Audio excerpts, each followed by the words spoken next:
there.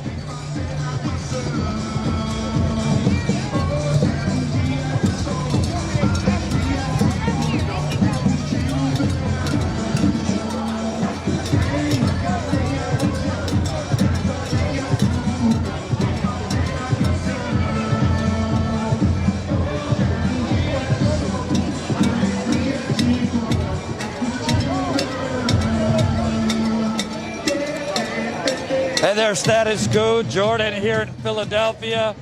I'm going to give it a minute so more people come into the audience. We are here outside where they are counting votes, the Philadelphia Convention Center. And you have a bit of a duel. You got Trump supporters on one side and I guess anti-Trump people on another side. Press the like button, share this live stream, subscribe. Yes, we're at Reading Terminal Market behind us and right outside the Philadelphia Convention Center. I'm just going to give it a minute or two for more people to come in. Okay. You sending a text? Okay. It's fine. It's fine.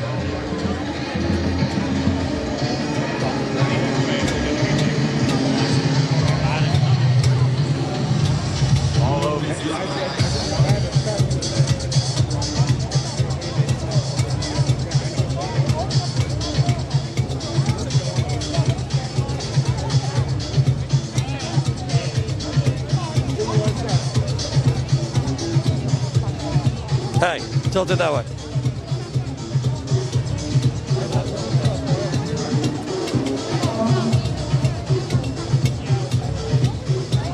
All right, I'm going to wait a minute, let more people come in. To my left, you got basically, you could call them Biden supporters, but basically people that want Trump out.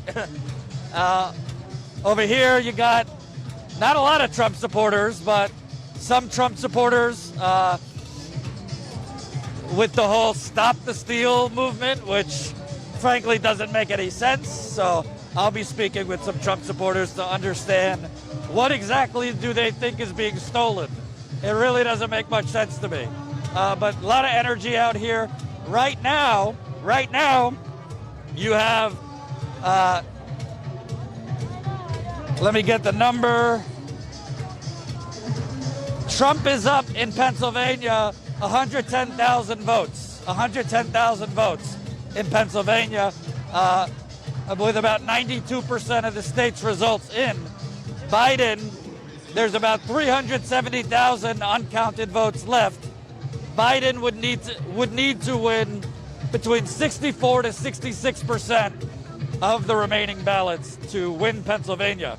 If he wins Pennsylvania, he wins the presidency. The state, right now he's at 253 electoral votes. The Associated Press and one other outlet has him at 264 because they counted Arizona for Biden. Others have not counted Arizona for Biden. So how I'm looking at it, Biden is at 253. Pennsylvania has 20 electoral votes. So if Biden wins Pennsylvania, he goes to 273 electoral votes and he becomes president. Trump's campaign has been putting in legal challenge after legal challenge after legal challenge to stop the count, basically, here in Pennsylvania. They put in legal challenges to try and get more Trump supporters to observe the count. Basically, they're doing a lot of things to essentially, sow confusion and sow chaos and try and make it sound like an illegitimate election. What's ironic is on the East Coast, Trump and his campaign want to stop the vote counting. But in Arizona and Nevada, they want the vote counting to continue because Trump is closing in on Biden, particularly in Arizona. So on one end, on the West Coast, it's not fraud. No fraud, let's count the ballots. In Pennsylvania, apparently it's fraud to count the ballots. So smash the like button, share this live stream. Super chats are welcome. I actually want to ask some of the Trump supporters what exactly it is they think is being stolen, because it doesn't make sense to me. Mail-in ballots are no different than day of election votes. The only difference is people mailed them in. The Pennsylvania legislature, which is Republican, and the Democratic governor agreed before the election to extend the mail-in voting for 3 days after the election. So this is breaking news. A Pennsylvania state court, at the Trump campaign's request, issues interim order to election boards to, 1, set aside certain mail ballots that lack identifying info for the voter, and 2, not count those votes until after a court rules further. So basically the Trump campaign is trying to take a certain amount of the mail-in ballots that lack identifying info for the voter and put those aside so that a court or election officials could look at those. Basically, the Trump campaign is trying to disqualify those mail-in votes. That's what's going on. So let's try to talk to some Trump people, find out exactly what is being stolen. But make no mistake, if Biden wins Pennsylvania, he wins the election. The Secretary of State of Pennsylvania has said that they expect to be able to declare a winner at some point today. At some point today. And right now, with 92% of the ballots, 92% of the state's results, Trump is up about 110,000 votes. But the remaining ballots that need to be counted, the majority are from right here, Philadelphia, which is a Democratic stronghold. And Biden has been winning 80% of the vote here in Philadelphia. So you would have to think, if all the votes get counted in Philadelphia and the Trump campaign is not successful in disqualifying some of that vote, then Biden has a very good shot to take the lead in Pennsylvania and therefore win the election. Let me see if some of these Trump people will talk to me. Excuse me. Sorry. Can I chat with any of you? Hey, I'm Jordan. I just want to know, kind of get more of an understanding from Trump supporters, what exactly is the objection in terms of what ballots you think are questionable? Well, I'm not really a Trump supporter anymore, you know? I'm just a supporter of America, nationalism. And even if I don't see this president as a nationalist, I support people having the right to stand here and, you know, practice their freedom of expression. That's what I'm for. I think voting itself is a fraud. I think it's just to keep numbers of who we are. You know, this year, I think 140 million or 145 million people voted. That's almost every American that can vote, because you have to remove children and possibly convicts, you know? So that's scary when everyone believes in the system. I'm for removing from the system and building a better system. So all these politicians, they need to get lined up, because they are trying to destroy this nation.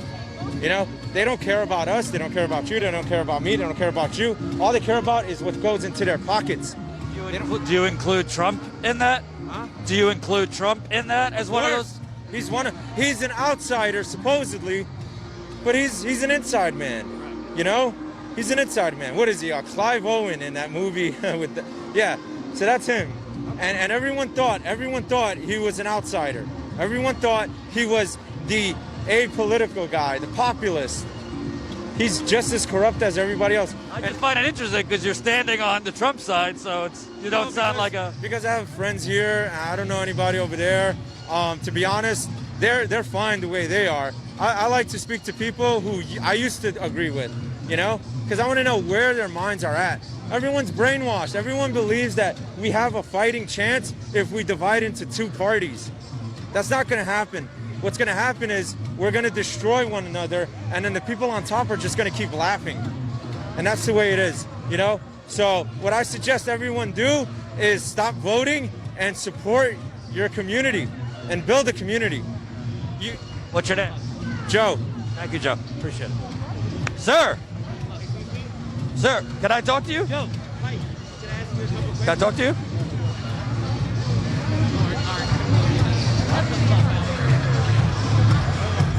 What's your name?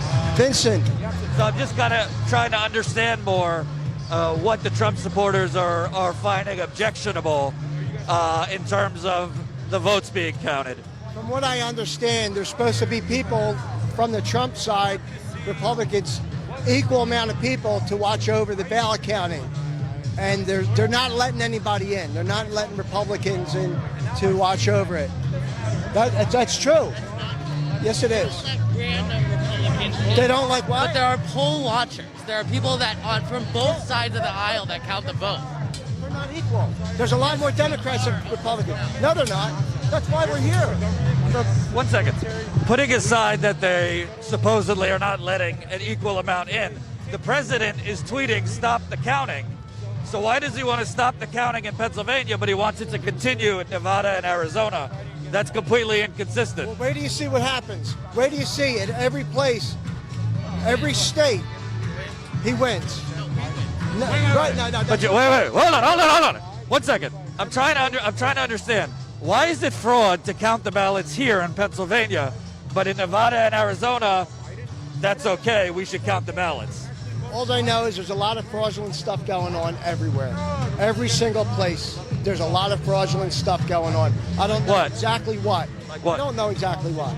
Okay, you can ask one of these guys that knows word for word everything that's going on, but I know for a fact the turnout, Trump won, and they planned on this because the left hates Trump so much that they're doing everything in their power, and they knew that this was going to happen. Trump knew that this was going to happen, so it's all, they prepared for this. So it's probably going to go to court, whatever they're going to do, and they're going to figure it out. What I'm trying to understand, right? Just common sense.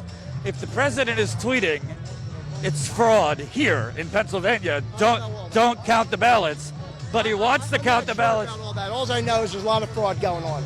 That's all I can tell you, and I know it for a fact. What's your name? 100%. There's so much fraud going on. People didn't want Biden in there. They don't want him in there. Are you kidding me?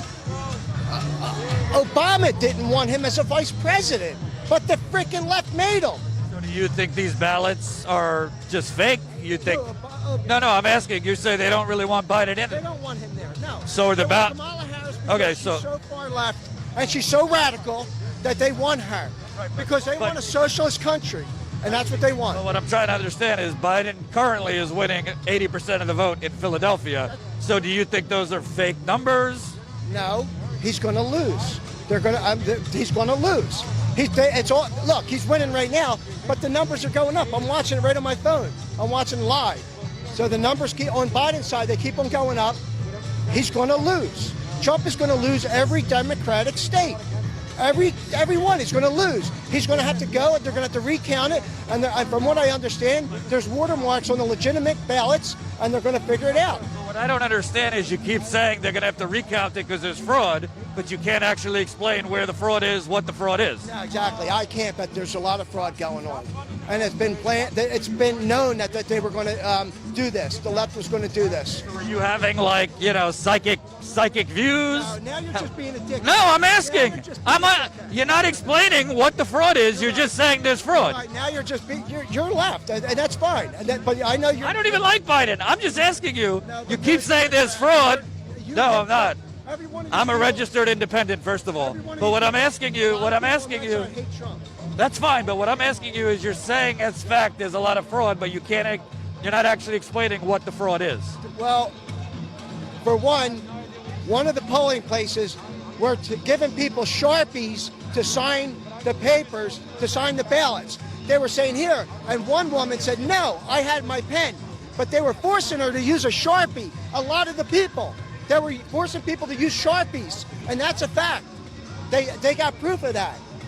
Sharpies make the Sharpies votes. don't work or something. I don't know. They do. The ink dries faster, actually, as a matter of fact. Yeah, Well, that's not fraud. Then I don't know why they were making her use Sharpies, but it's going to come out. It's So it's basically Sharpies are the fraud. But that's only one thing. There's a whole lot of other things that there's fraudulent stuff going on. I don't know exactly, but I know that look, Trump was winning. He won by a landslide, but now they stopped it. Now look what's happening. Whatever they're doing. Putting aside fraud or not fraud, what's going to happen if Biden becomes president? Where does the country go if Biden is president? Oh, in the toilet.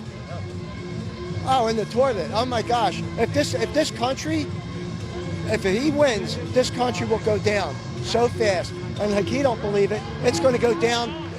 Oh my gosh. In about 8 years, this country will be a socialist country. Everybody wants free stuff. They don't want to. I'm a working man. Like nobody wants to work. A lot of people don't want to work. They want free stuff. And that's why the young kids, they want their college paid for. They want all their loans taken care of.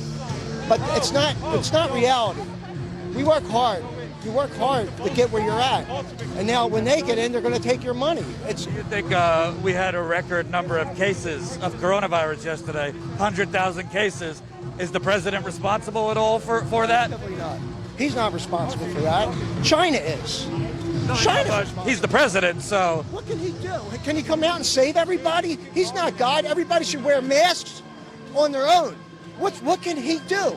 Everybody should just do that. Me, I don't believe in it. A lot of my friends, a lot of people I know, nobody wears masks. A lot of the left do. If you see Biden and all that people, they got to. But when they're off camera, they don't have them on. Do you think if the president from the beginning wore a mask and told his supporters to wear a mask, might you feel differently? No. People are smart. People are smart. They can think for themselves, and they know something's going on. In the beginning, everybody was wearing masks, but it's starting to fade away. What are they going to do? Actually, the flu went away, but now it's all COVID. All of a sudden, there's no flu anymore. There's no cases of flu. My sister works in a hospital, and there's no cases. It's all COVID. All COVID. You think they're making it up? It's not really COVID? No. No. Look up the flu count. There's hardly any. Look up the COVID through the roof, because they're saying even a common cold and you get tested, it's called the COVID. Come on, man. You do think they're inflating the numbers, that it's not? 100%. They're inflating the numbers for COVID. 100%. They're inflating them. 100%. Who's they? Who's inflating the numbers? Media. The leftist leftist media. They're raising it up. It's unbelievable. I was never into politics until all this Trump stuff is going on. I never seen so much corruption. Never seen so much one-sided views on everything. I never seen it in my life. I mean, like granted, I just started learning about politics and getting into it. But man, I never seen anything. This is so unbelievable. What's interesting is what you're describing is basically a grand conspiracy to topple Donald Trump by basically inflating the numbers. You're saying it's not all really COVID to basically make him look bad so he'll lose. Look, you can prove me wrong all you want. COVID is real. I understand that. But everybody should just take their own precautions. Wear masks, do all that stuff. Use hand sanitizer. Trump even says that. But everybody but Trump supporters who refuse to wear the mask. No, I don't swear by it. No, I'm just saying a lot of people that I know, they don't. Like my daughter was just around someone. She's a speech therapist. She was around people that have it. We're going to be cautious. My stepdaughter can't go around it because she's at risk. So we're going to be cautious. So yeah, so we all have to be cautious.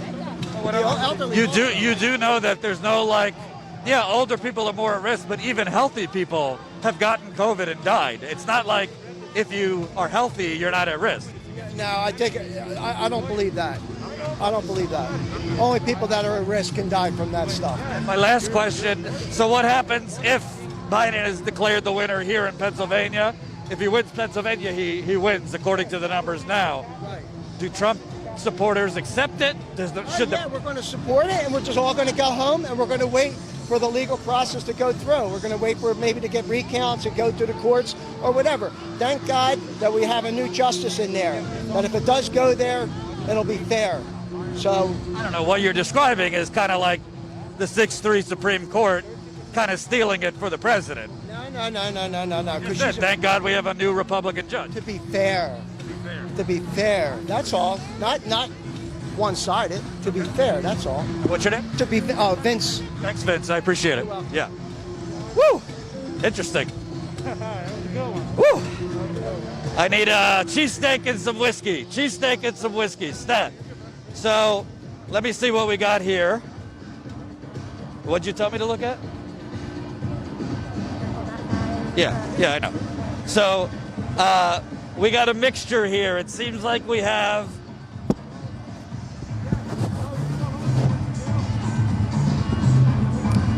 by the way, because we're in this election chaos right now, there's less focus on this, but we did have 100,000 cases in the United States yesterday of coronavirus, a record number. They're expecting even worse. So that's why I have gloves on. You can make fun of me if you want. Obviously the mask. So, you know, I kept trying to drill. Do you want spray? Do you want me to spray you? Yeah. I kept trying to drill what exactly is the fraud, and I can't get an answer. I can't get an answer because there is no answer.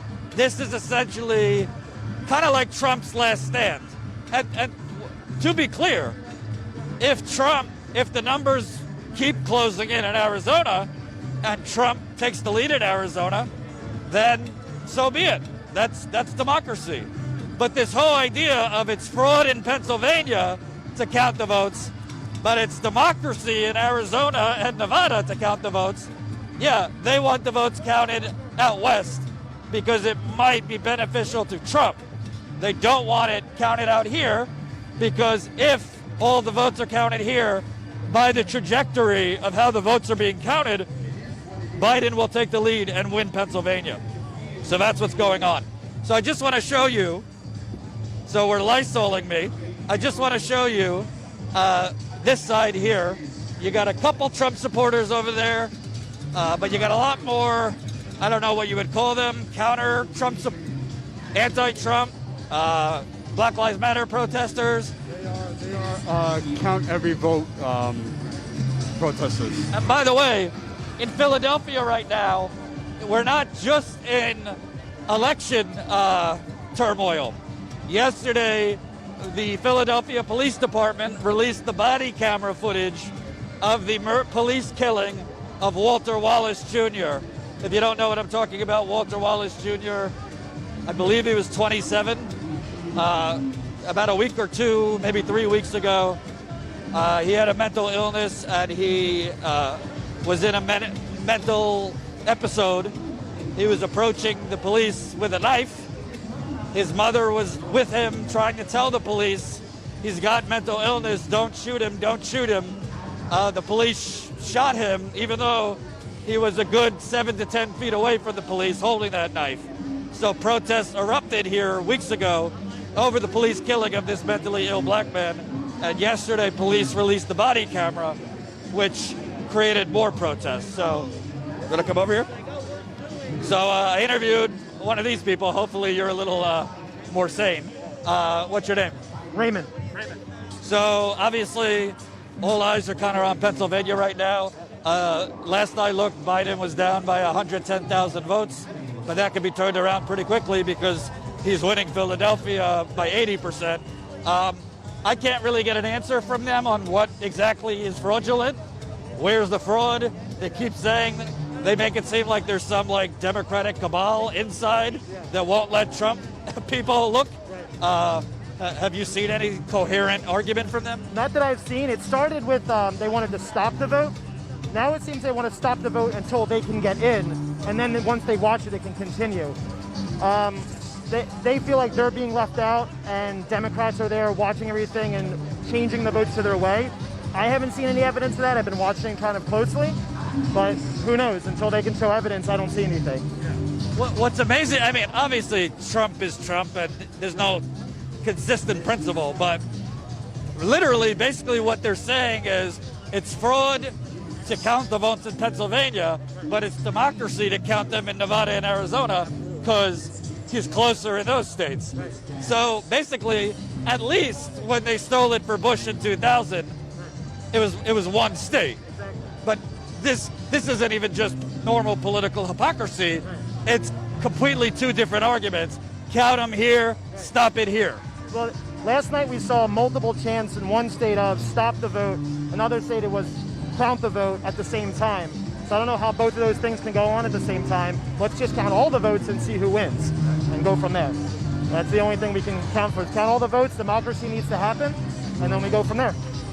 Can you kind of explain for my audience, it's not just this kind of election chaos right now. They released the body camera yesterday of the killing of Walter Wallace Jr., so you kind of have count the vote protesters out, but also you've had BLM protests, so there's a lot going on here. Yep. There's been a lot of this tension for a while in Philadelphia before the election because of Walter Wallace, and everything was kind of put on hold for the election because we didn't want to have all this turmoil and protests and everything going on and suppress vote in Philadelphia while protests were going on. I know family members that wouldn't come out if there were riots and protests going on to vote, so the city had to kind of calm it, and now the body camera has been shown. There's going to be more information coming out, and we hope that the DA, Larry Kudz, and everybody can kind of get some justice for this family, and we'll see what happens. Yeah. I'm trying to get kind of an idea here because, I mean, I've been around the country. I don't really get a sense that most of the people are necessarily like, yeah, Biden. It's more like, get this maniac out. So kind of the people here, are they more so just like count the votes because we want Trump out? Or are they rallying behind Biden? Or is it kind of a mix of both? I think, generally speaking, Philadelphia kind of goes with the national thing where there's not a whole lot of enthusiasm against Biden, unfortunately. It's more like, let's get Trump out, switch it over, and then we can kind of work from there. And I think that's why we've seen such a switch in the polls lately, is because there's not a whole lot of enthusiasm behind Biden. If someone asks you Biden or Trump, people go, I guess Biden. And that's why I think we've seen that bump in the polls. And now everyone here is just like, get Trump out, and then we'll work on what we have.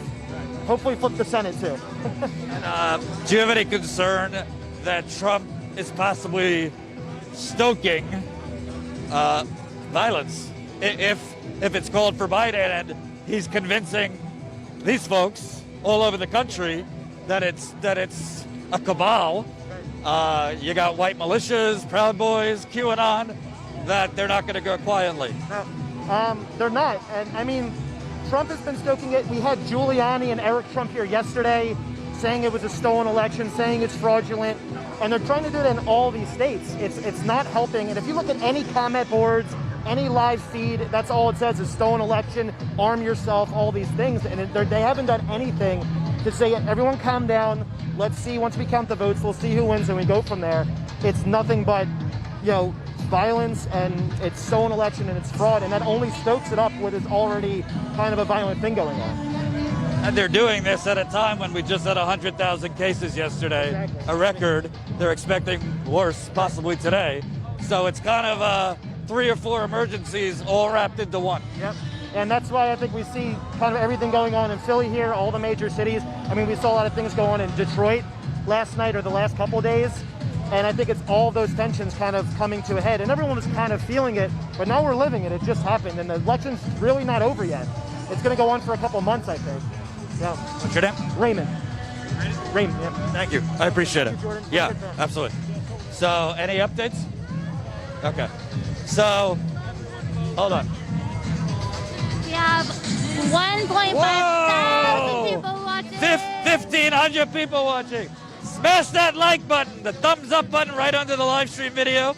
Please subscribe to this channel if you're new. Super chats are welcome. Sign up as a member for $5 a month. We've been all over the country and we'll continue to. Let me see if I can get some of our Trump friends over again. Can I talk to you? Yeah. Oh, I'm sorry, man.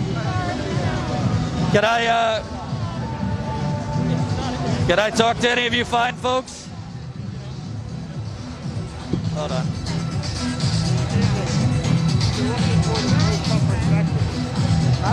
Are you looking for a sort of perspective? Yeah. I'd be happy to give it. Oh, you're a Trump supporter? Absolutely. Sure. Then right over here. So we got a Trump supporter here. What's your name, sir? My name is Brian Doyle.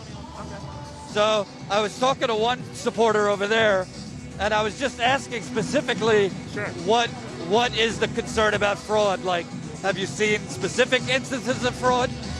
Yeah, so there's a couple different instances that we're concerned about. One is voter fraud, and the other would be election fraud. Now, it hasn't been covered extensively, but if you check on Twitter, you can see that there's instances of votes being dumped in Michigan. There's been instances of just voter jumps in terms of the 130 that happened in Michigan overnight at 4 p.m. or 4 a.m., excuse me. Another instance in Wisconsin and here as well. And the concern really is just that there's no transparency in the process. It would be much easier to, have faith in our institutions if we were allowed to understand what was going on inside the Senate. You mentioned you saw something on Twitter in Michigan about voter dumps. Could you elaborate what that means? Yeah, they apparently found 500 ballots all for Trump somewhere. I can find the link and show it to you after this or right now. But I've been saving a lot of information, and it just seems like there's so many instances of accidents that go one way. And the problem is there's no transparency of the process where we can't see how the votes are tabulated. How can we have faith? And they're actively trying to stop people like me. If I understand it correctly, they've been live streaming the count in Philadelphia. Sure. So like Philadelphia, it seems pretty transparent. They're live streaming it. What you're mentioning, I'm not saying you're not seeing this, right? But I haven't seen it other than some conspiracy groups and stuff like that, where they're literally in a state like Michigan, just dumping pro-Trump votes. I haven't seen that other than 4chan, some conspiracy groups. So. Yeah, I don't know about conspiracy groups. I just see pictures on Twitter. But you understand for the audience, when they hear people, even smart people, saying, oh, I see it on Twitter, I hear it on Twitter, that's not actual evidence of anything. And I kind of find it inconsistent of Trump when it's fraud here, stop the count here, but let it keep going in states where he's closing the gap.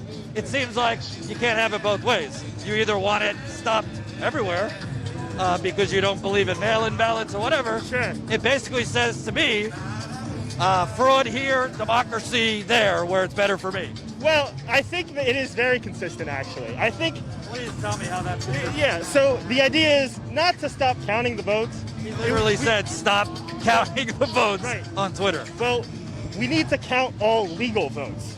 And we need to ensure that all the votes being cast are legal. Who determines what's legal? The president decides what the legal votes are? Or it's supposed to be, from my understanding, that the state legislatures are supposed to decide what a legal vote constitutes. And the problem here in Philadelphia is that it seems to be that the AG, the city council are deciding and changing the rules literally within the past week, not through the legal process of the state legislatures. And I have my Constitution in my pocket, Article 2, Section 2 or 1, I believe, says how the votes are supposed to be tabulated and changed. You can see the state legislators supposed to. So the problem is it hasn't been changed in a legal way, and that's why we're going to have these huge court battles, and I think it's going to end up in the Supreme Court. I don't know if you see that coming. I agree with you, but what I don't understand, I'm not from Pennsylvania, but I've done enough research. Sure. So the legislature here is Republican, the governor's Democrat. They agreed on a bipartisan law that would allow the mail-in ballots to be counted for 3 days after the election. That was the Republican legislature and the Democratic governor. So you're saying things are changing on the fly, but not through the legislature. But the legislature, Republican legislature, and the Democratic governor agreed the ballots would be counted 3 days. There would be an extension of 3. No. That's not. No. But that's not a court thing. They agreed, and that's why they changed the law, so that you would have. Seen that the legislature agreed. Yes, I'm telling you, the Republican legislature and the Democratic governor agreed. Election day. Wait. Election day is Tuesday. They would give 3 days after to count the mail-in ballots. Right. I love it that you have your Constitution in your pocket, but I'm pretty confident the Constitution did not elaborate on a pandemic. So that's why they extended, not just here. That's why they allowed the laws to change. They allow a legal process in which you can change the rules. However, can I ask you one question? Let's just keep it real for a second. If the roles are reversed If Biden was up in Pennsylvania and Trump was trailing by 110,000 votes, would you be citing your Constitution and saying, hey, they changed the laws, we got to stop the count because that's just the law? Hell no, you wouldn't. Not just you, but Republicans. No, you don't know me. Okay, you think Republicans Because I think that there's an injustice going on. That's the only reason that they're counting the votes. No, that they're not allowing supervision to see if they're legal votes. If they're certified, if they've been postmarked, we have no idea what these votes look like, and they're actively keeping people like me out to see. Why would they try to keep me out? If someone could answer Wait, I'll tell you. Wait. Okay. So they are not letting in, with all due respect, randos off the street to count the votes. No, you have. Wait. You have to be an election observer. There's a process to be allowed to be an election observer. So this notion that they're not letting in Trump people. I wasn't trying to get in. I know I'm not allowed in. I'm speaking on behalf of someone I know personally that is an observer, was approved to be an observer throughout the entire city, and was not allowed in. So that's what I'm speaking. No, that's a legitimate point. Yeah. So that's the concern. I mean, if there's nothing to hide, wasn't there just a ruling in the appellate court today that they had to stop counting the votes unless they let us observe, and they said that we had to be let in to observe, and they're just not doing it? Why do what you're saying right now is the only reasonable thing I've heard so far from Trump. But what you're saying is different than what Trump's saying. He's tweeting, stop the counting. count until we can observe? No. He's saying, he has been saying, stop counting the mail-in ballots. Because they're not letting us observe it. Because they're not letting us watch. You think We Trump have is no idea what's going on in there. Trump is not tweeting, stop counting the votes till my people can get in there. So what He's the been talking. alternative is keep counting while we just don't watch. Those are the two. That's why people are frustrated. Let me just ask you, for argument's sake. Sure. I understand wanting equal representation. I don't think there's evidence of what. No I don't think there's evidence of widespread. No. I've seen the live stream. There are Trump observers in there. I've seen the live stream too. We're kept 60 feet away. We can't actually see what the ballots look like. What is the point? There's a pandemic. We had 100,000 cases yesterday. They're on top of each other in there. They just happen to be Democratic voters. If we wear a mask, Is your fear genuine? we're all here right now. No. But I'm asking you: is your fear genuinely Sure. that there's a Democratic Party cabal in there, and they're just tossing Trump votes? That is a fear of mine, yes. I don't know what's going on in there. I don't know if they're tossing votes. I don't know if they're just pushing ballots in that, don't have people's names. I mean, there's been over, 200,000 ballots that just have Biden's name and no other candidate?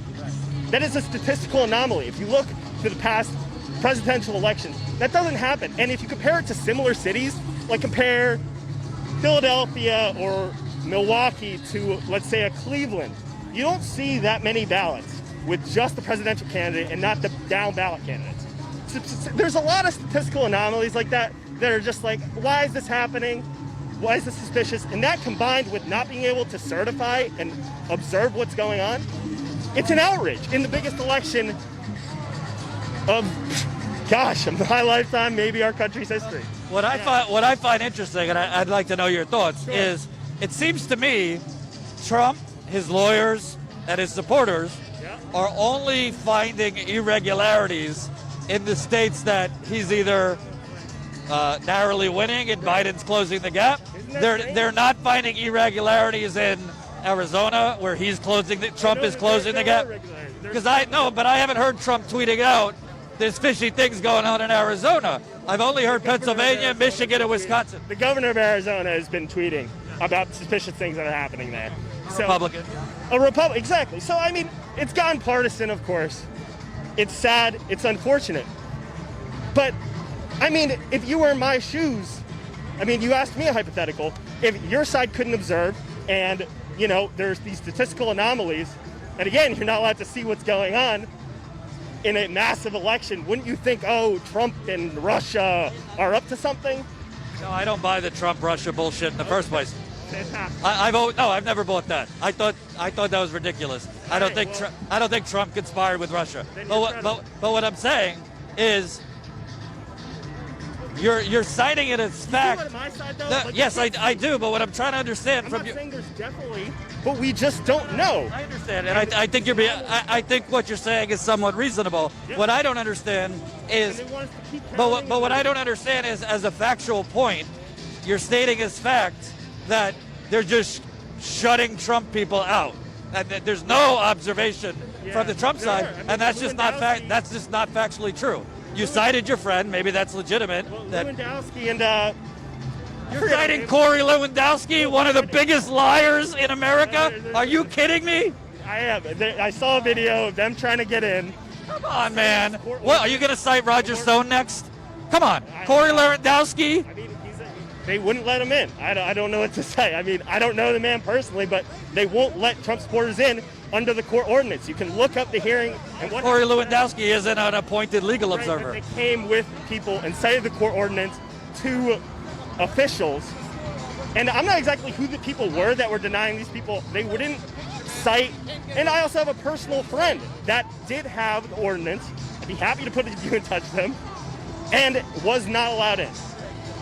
And he told me that there were several people like it. So I'm trusting a friend, I'm trusting the videos that I've seen, and I'm trusting the paper. There was an order today in the appellate court that said they had to let Republicans in, and because of it, they stopped counting the votes and so we'd love for them to keep counting votes if we can watch. So that's the problem. It's just Okay, so I agree with that. I agree with that principle. But then let's get to the brass knuckles. Right now, Biden is winning 80% of Philadelphia. So, are you feeling that number might not be accurate? Because I hope we have an audit. I hope there's a recount, and I hope we get to find out. my last question, just as you're obviously passionate. Why are you so passionate that Trump has to win and Biden should lose? I mean, I really truly believe that this is an inflection point in our country, in the world, really. This isn't just a huge election for us. This is a huge election for people in Hong Kong. It's a huge election for people in China that are ruled by the CCP. This is a huge election for freedom everywhere. I truly do believe that. And, if Biden, who is owned by China, is put into the White House, I think that we will not have.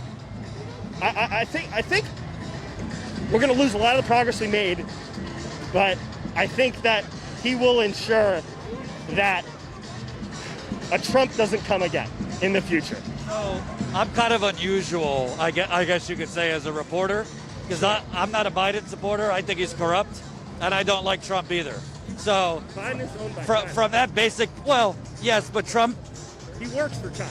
Okay, that's fine, but Trump's probably one of the more corrupt presidents we've had. Would you not agree with that? He's not owned by China. Okay, but would you say that Trump has some corruption problems from money laundering, tax evasion? I mean, I saw $3.5 million getting funneled to the Biden family from Russia. Yeah, but we're not talking about. But we're not. You've seen the tax returns. That's fine. That's fine. We're not talking. We're not talking.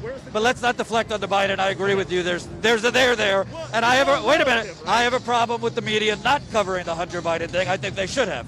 With It's that, not even about Hunter Biden. but with no. that said, Sure. I'm trying to understand because you're a smart dude. Yeah. Sure. No Trump supporter wants to ascribe any responsibility at all to Trump for COVID. Not that he caused it. Not that he caused it. Change the conversation. No, but we had 100,000 cases yesterday. It's a record of numbers. It's out of control. He's talking about we're turning the corner. I mean, we just went to one the other day, totally irresponsible events where people are packed like sardines. Yeah. That's not Biden. I mean, Biden's not doing Similar that. to this?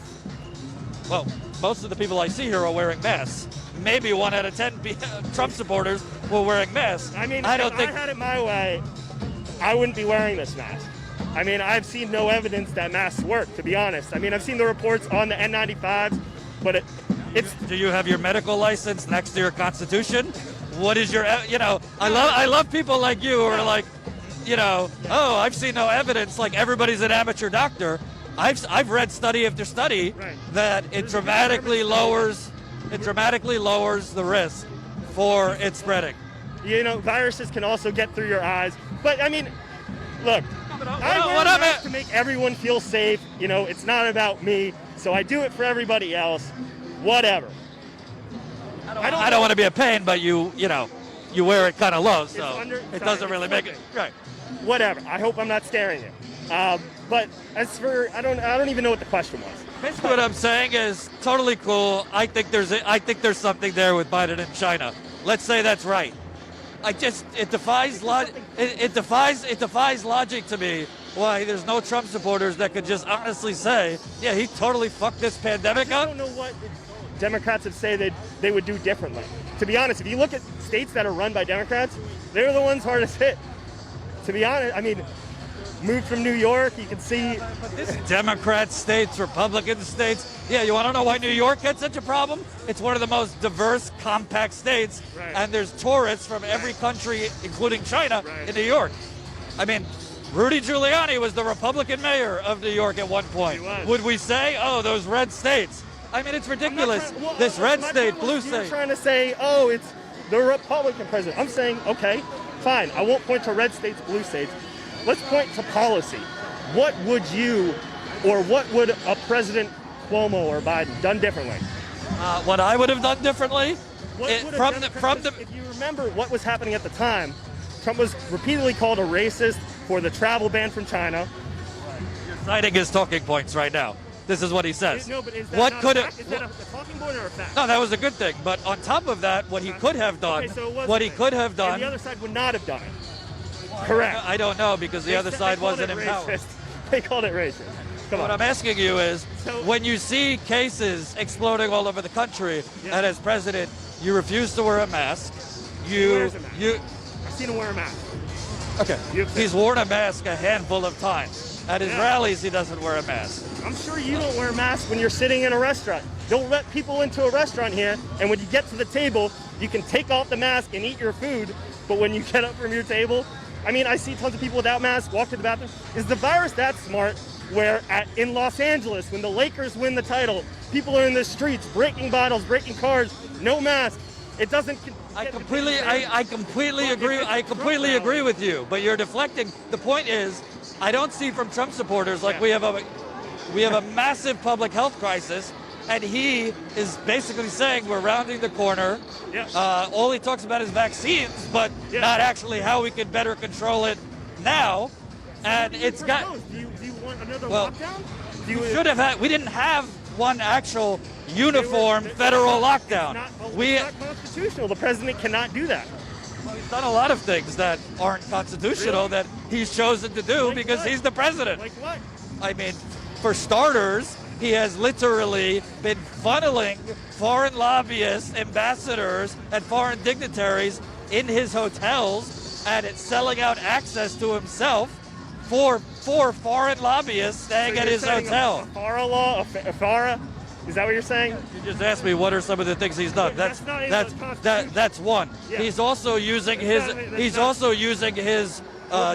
using the director of the head of the DOJ as his personal lawyer. He's on his ass right now. I wish he was. I mean, shouldn't say that. But my point is, you just said, yeah, you wish he'd do something because you think that the Department of Justice should work on behalf of the president. No, basically. In the Constitution, it says that the state legislatures make the law of how the votes are counted. They didn't do that. Which they did here. No, they did not. They did not. That's yes, they did. That's why it's going to court. No, but the point, you're factually wrong. The state legislature is Republican. They, along with the governor, decided, they, before the election, come to an agreement that the mail-in ballots would be counted for 3 days after the election. So when you say state legislatures decide, they decided. No, I do agree. But here's the problem. They agreed to that if they were sent November 3rd. They're accepting ballots, and I can show you where it says this. They're accepting ballots. They've interpreted the law as they choose. So the state legislature said, okay, you can accept ballots for 3 days. What they didn't say is that you can accept ballots that have no postmark date, that have no witness in some cases, which is needed for certain kinds of ballots. And where are you? Show me. Where are you getting this info from? You don't have to give me 5 minutes. What are you talking about? No, I'd like to see. Because you might be reading this somewhere that's That they're pulling it out of their so my behinds. claim is that they're allowing ballots that do not have postmark dates before November 3rd. Let me see. Okay. If you give me a say, because you're not going to take my word for it, I want to pull up something that shows you, if that's fair. No, I actually believe that you're seeing this somewhere. What I'm saying is there's a lot of fakakta things going around, from Fox to Breitbart to 4chan to you name it, and it's not. And maybe there's isolated incidents of what you're talking about, but basically Trump supporters and you think there's a secret cabal going on to count votes or create votes that aren't legally viable. I'm not saying anything definite. You're putting definite words in my mouth. What I'm saying is they won't let us observe. Well, you have said that they're not allowing legal observers, citing your friend, citing one friend. Others, you can look all over the place. But I've been watching. I've watched. It went through the process.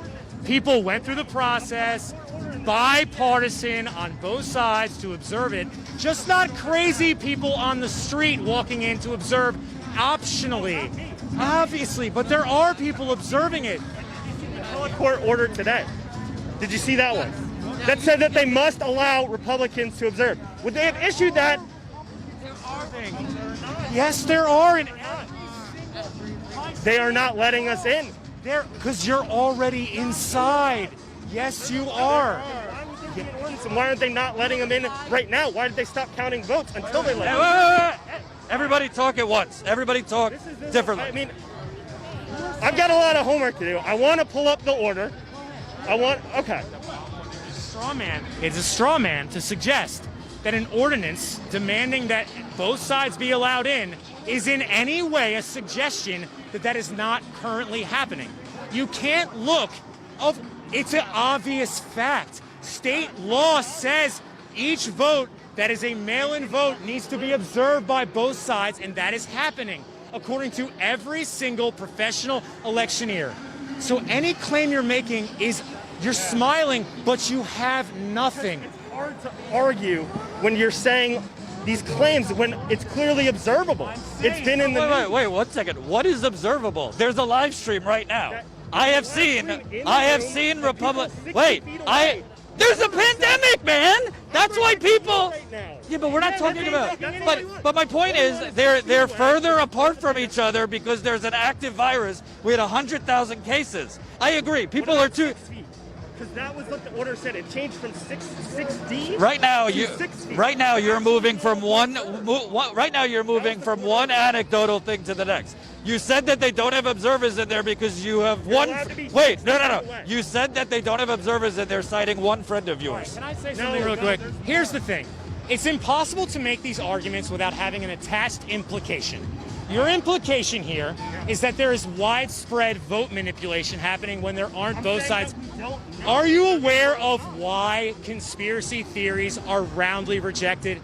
Because by the time that you include the sheer quantity of people that would have to be included in the conspiracy for it to stay secret, the odds that it can actually remain a secret drop to zero. In a city like this, I mean, no, it's not believable unless you are doing mental gymnastics. You're claiming they won't let people observe. There is evidence, and you keep citing there's evidence, but you're not showing it to me. Evidence. Wait a minute. That you seem like a pretty cool, reasonable person, and I would love you to come back from this. But the reality is, I'm not trying to be a dick. Like, pull it up, but it's not real evidence. It's just speculation. 4 years ago, and I mean, I can't go back. I can't go back. I really can't. After No. That's what I'm saying. I can't. Look, I wouldn't call it madness. I'd say this. But wait 1 second. You're out here basically trying to prove a double negative. You're saying there could be. Wait. You're saying there could be issues, but we can't observe. But I don't see in Nevada a live stream up.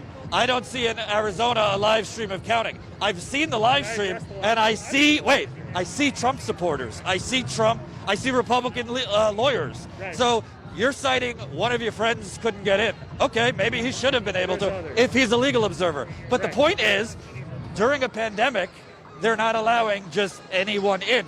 You said Corey Lewandowski. He's not a legal observer. He's a partisan political hack. I was citing how he came over with the court order from today, from the appellate court, saying that they have to let people that are approved to come in be 6 That's my point. But that's my point. That's the key differentiator. People that are approved to come in. Okay. Approved to go in, not Corey and Roger Stone. But for you have a mother and I assume a family and friends, and any single one of these interviews with these election workers, they are reasonable people working hard. And so you can't really believe that they're involved in some giant conspiracy to actually manipulate the vote. It doesn't take many people. It really doesn't. It doesn't take someone like you. No, it doesn't. Tens of thousands of votes? Never happened where we're not allowed to be within 6 feet and observe the poll watch. Never had mail-in voting before. But the legislator, listen, you know that the state legislature. There's a video, and I'd love to, talk about the live stream. If you've seen it, it's just a camera in a room, and you just see people shuffling around. It's very far away. Can I ask you a question? Wait a minute. On the ballot. Let's just say, for argument's sake, wait. For argument's sake, let's say you're completely right, which you're not. But let's say you were. About right? Let's say you were right, and it's that they're not letting Republicans in to observe, which you're not. But let's just say you were. Within 6 feet. Biden is currently winning Philadelphia by 80%. Yeah, I think they Okay. like The mail-in ballots, he's winning about 90%. 93. So even if what you were saying was true, that they're not letting them 6 feet in, there's not enough of them. Do you really think that there's enough chaos and fuckery going on that's going to change the result from 80% for Biden in Philadelphia? I have a good feeling we'll find out. There are court battles going on right now. It's a federal election. It'll go to a federal court, which means the Supreme Court. There is no court. Listen, there's no court that's going to take these cases because there's no. Georgia already rejected the case, and it was about 50 ballots. The problem is, it's not if you change the law, it's if you change the law through the proper manner. State legislatures change laws within the state for elections. Not an AG, not... State legislature did. And the problem is, they changed it, but they said you can accept ballots 3 days after. Not 3 days after, without postmarks, without certification. And they also... None of that is happening. It's not happening. Well, where are you seeing this? On Fox News you're seeing this? Yeah, get off camera, find it, and come back. Get off camera, find it, and come back. Hey, sir. Yes. I'd like to talk to a sane person. So, wait. So, really what I think is going on here, because I've talked to a couple Trump people, is it's fraud if you count the votes in Pennsylvania. It's democracy if you count them in Nevada and Arizona. It's obviously all situational, what goes best for me stuff.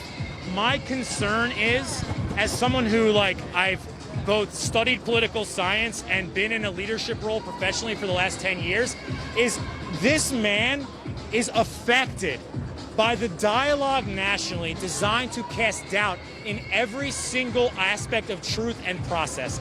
I have watched the Republican legislature. I have watched people that are poll workers for Pennsylvania poo-poo all this idea of casting doubt on it. They're working their butts off. They're doing it legitimately. And all this is, and this is why I came out here today, to see what the battle is, that what you could possibly be arguing to say, don't count votes.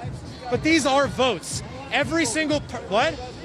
But the president doesn't get to decide what are the legal votes and what are the not legal votes. Listen, the reality is every single person I know voted early by mail weeks ago. There is no dynamic here that suggests any evidence, any real, you're smiling.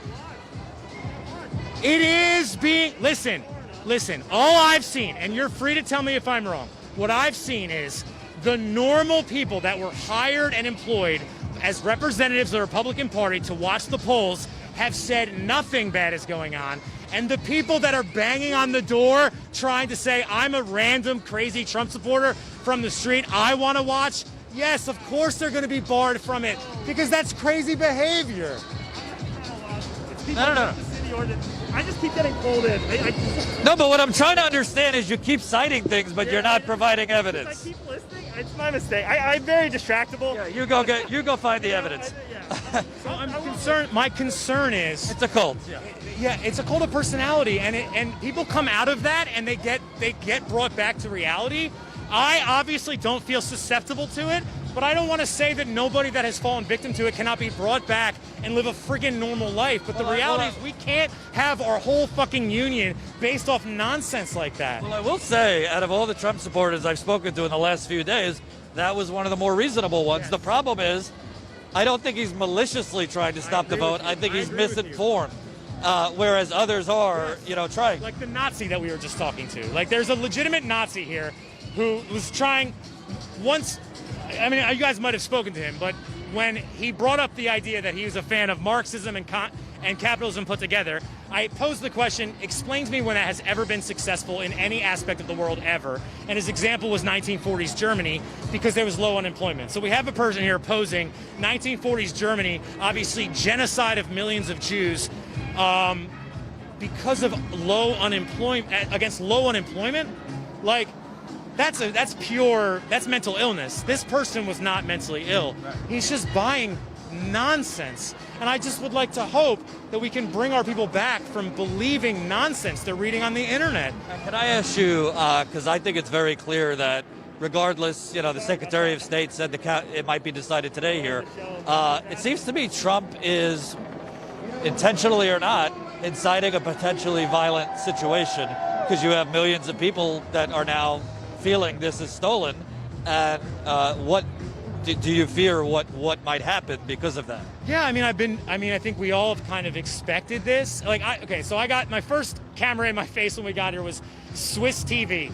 And the gentleman asked me, are you surprised that it came to this? And I said, I wish that I was surprised that it came to this, but none of us are surprised that it came to this, because we have on one side a group of people saying, don't worry about what he says on Twitter, don't worry about what he says at rallies. That's just a persona. But the problem is, if you understand politics and the history of leadership in government, you understand that the leader has a psychological impact on his people. So of course I'm concerned that people are going to start discarding truth and believing nonsense and getting violent over it, when this is clearly a sound rejection of a leader by the people. That's what this is. A knock on wood. We don't know yet, but yeah. That's what it seems like it's leading to, and I could be wrong, of course. I am hoping that when things settle down, that the GOP senators no longer anchored to a president they're afraid of rejecting so they'll get voted out, that they will start saying things like, no, it's ridiculous. Obviously, the vote is the vote. We count the vote, and it's over with. But what I've seen so far in our city and others is some really hardworking election people that are just trying to do their job, and we should be thankful of them, if anything. What's your name? My name's Dave. Thanks, Dave. I appreciate it. Jordan, guess what? Holy cow! How much?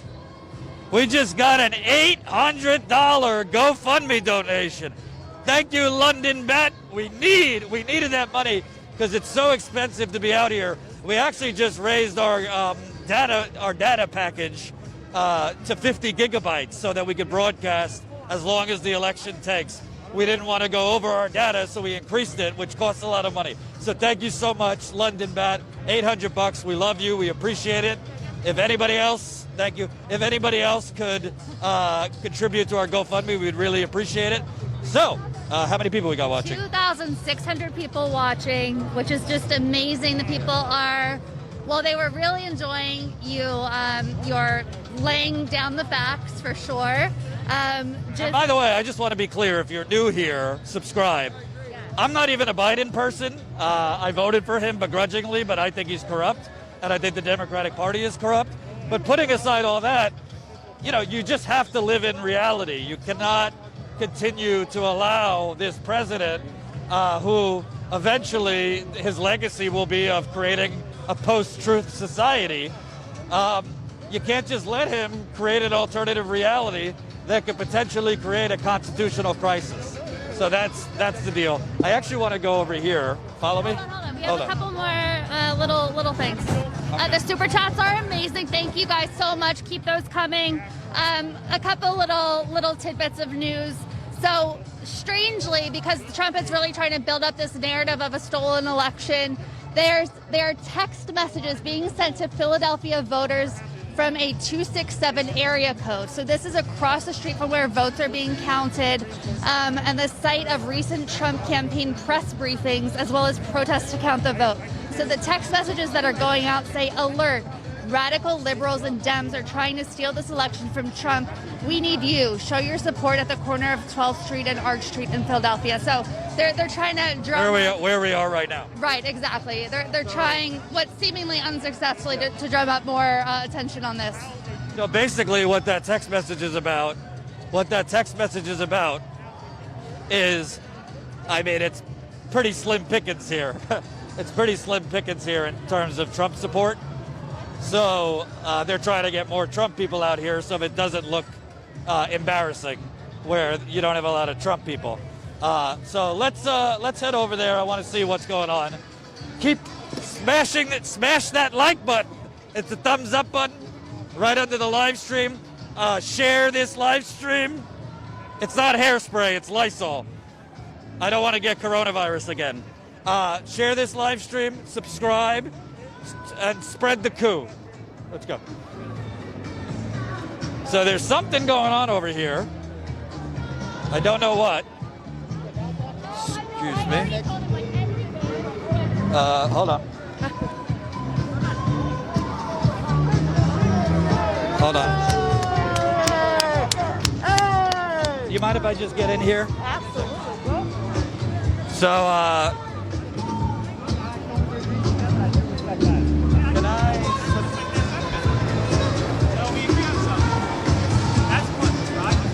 All right. So apparently there's a big mosh over here.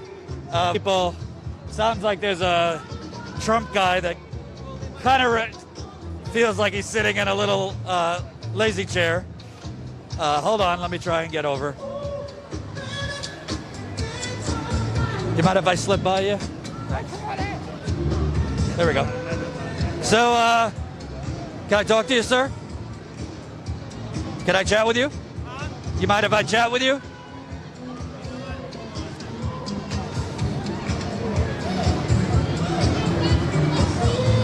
What's your name, sir?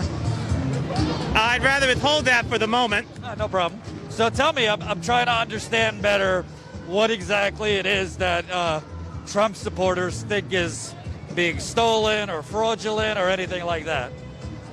Ballots, man. They're, you know, we knew back in May and June when they were sending all these ballots out to everybody that they were going to use this as an excuse to try and steal the election for Biden. And it just annoys me to no end that we didn't fight mail-in voting harder and make everybody vote on the machine. I stood in line for an hour and a half with a bloody mask on to watch the vote on the machine. And you know, Philadelphia is already notorious for its corruption. So, you know, Philadelphia does this every year, and I've seen people does what? Steal. They'll let people vote on the machine who should vote by provisional ballot. They will, you know. Forgive me, I have a stammer and it acts up from time to time. That's okay. But yeah, they will let people like vote on the machine who should be voting by provisional ballot, you know, and they will walk people through how to vote. What I'm trying to understand though is why are mail-in ballots so different than day of? The only difference is there's early voting where people go in person to vote, right? And then there's mail-in voting because of the situation, coronavirus. So why are those ballots illegitimate to count? No. I'm not saying I'm not saying that people are sending in illegitimate. Let me put it this way. I'm not saying that it was a terrible fit that there's absentee ballots and all that. What I'm saying is we should have had people vote on the machine because the system lends itself to fraud. And I'm not trying to say don't count votes. I'm just saying, look, the way the president is, he said stop the count. Well, that's the thing. They were sending them out to dead people. They were doing what's called kitchen tabling them. which is where they fill them out, where you grab a whole bunch of different ballots that go to other people or people who are dead, and you fill them out and you just drop them off in mass. I'm hearing a lot of claims, and I'm not hearing a lot of proof or evidence of this fraud. Well, like I said, You say Philly does this all the time, but you could say that, but what's the facts? The bottom line is this: Trump had an amazing day of turnout. He got those people out. The rallies helped, but the state legislature here, which is Republican, and the governor, which is Democrat, agreed before the election that we'd have 3 days after the election to count the mail-in ballot. Yes, they did. No, that was a court order. That was a court order by the court. Not as far as I know. That was the legislature and the governor coming to an agreement that there would be 3 days of counting. And why is it that Trump wants? Why is it that counting? Wait. Why is it that counting the ballots here is fraud, but counting the ballots in Arizona and Nevada, where Trump is trying to close the gap, that's democracy, but here it's fraud? That is inconsistent. No, that's not. First of all, that's not inconsistent. I didn't say don't count the votes. I'm just saying. No, the president that you're supporting here is. He's saying stop. He tweeted, "Stop the count here." Meanwhile, his campaign. The votes that came in after Election Day. You're being a little bit disingenuous. We're talking about the votes that came in were postmarked by Election Day, and they were before 8 o'clock. All of those votes are legal votes. Is there a massive amount of votes that are postmarked after Election Day that they're counting? I don't see proof of that. That I wouldn't know yet. I'm not in there.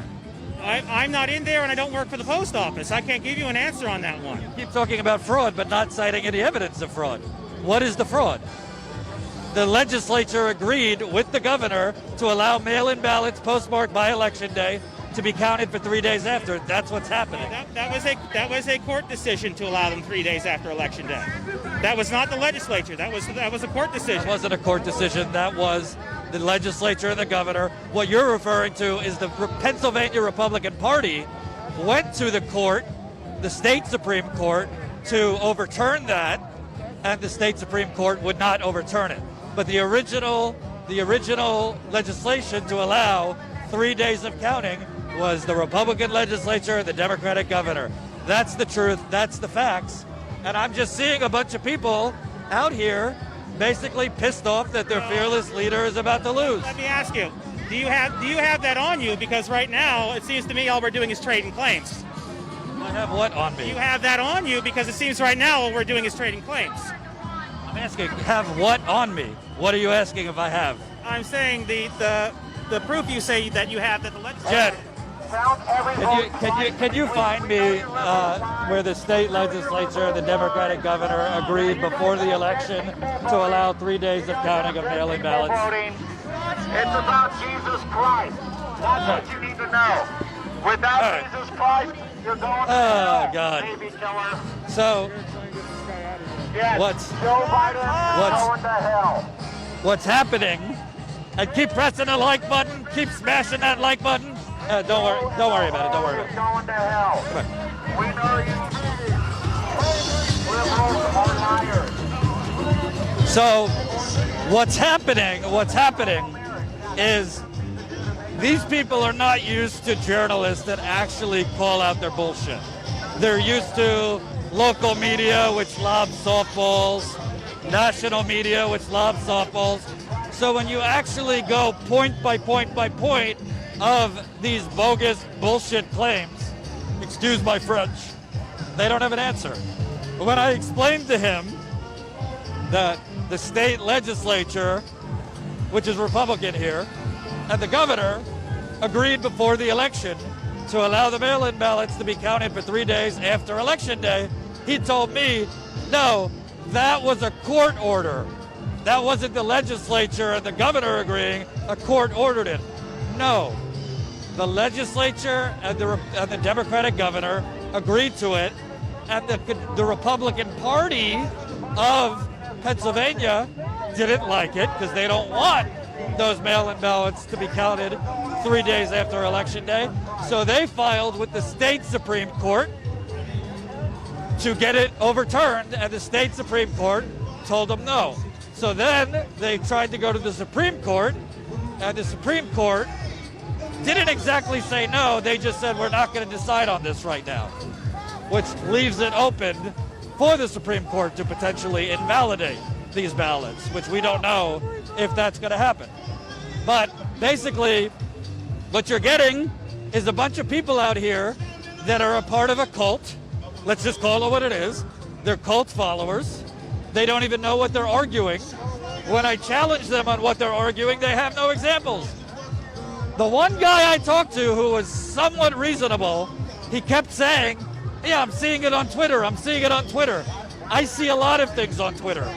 That doesn't make any of them real. It's Twitter. So it's just crazy. And this is coming from somebody who's not doing jumping jacks for President Biden. I'm not in love with Joe Biden, as you know. But I am in love with truth and facts, and we're not getting it. We're not getting truth and facts from this side because their leader is putting out propaganda, dangerous propaganda, and that's scary. So let's try to talk to some more people. Jen, what do we got? How many people are watching? 2,700 amazing super chats still coming in. People loving the cover, saying they don't see this anywhere else. So yes, you know why you don't see this anywhere else? Because very few outlets get out there in the trenches and speak with the people. Subscribe to this channel. Consider becoming a member for as low as $5 a month. That's how we support, that's how we fund this journalism. I'd love to talk to some more folks. Hey, sir, can I check? Oh, okay. Can I talk to you? No? Okay. I'd like to talk to some more folks out here, so we'll get some more people.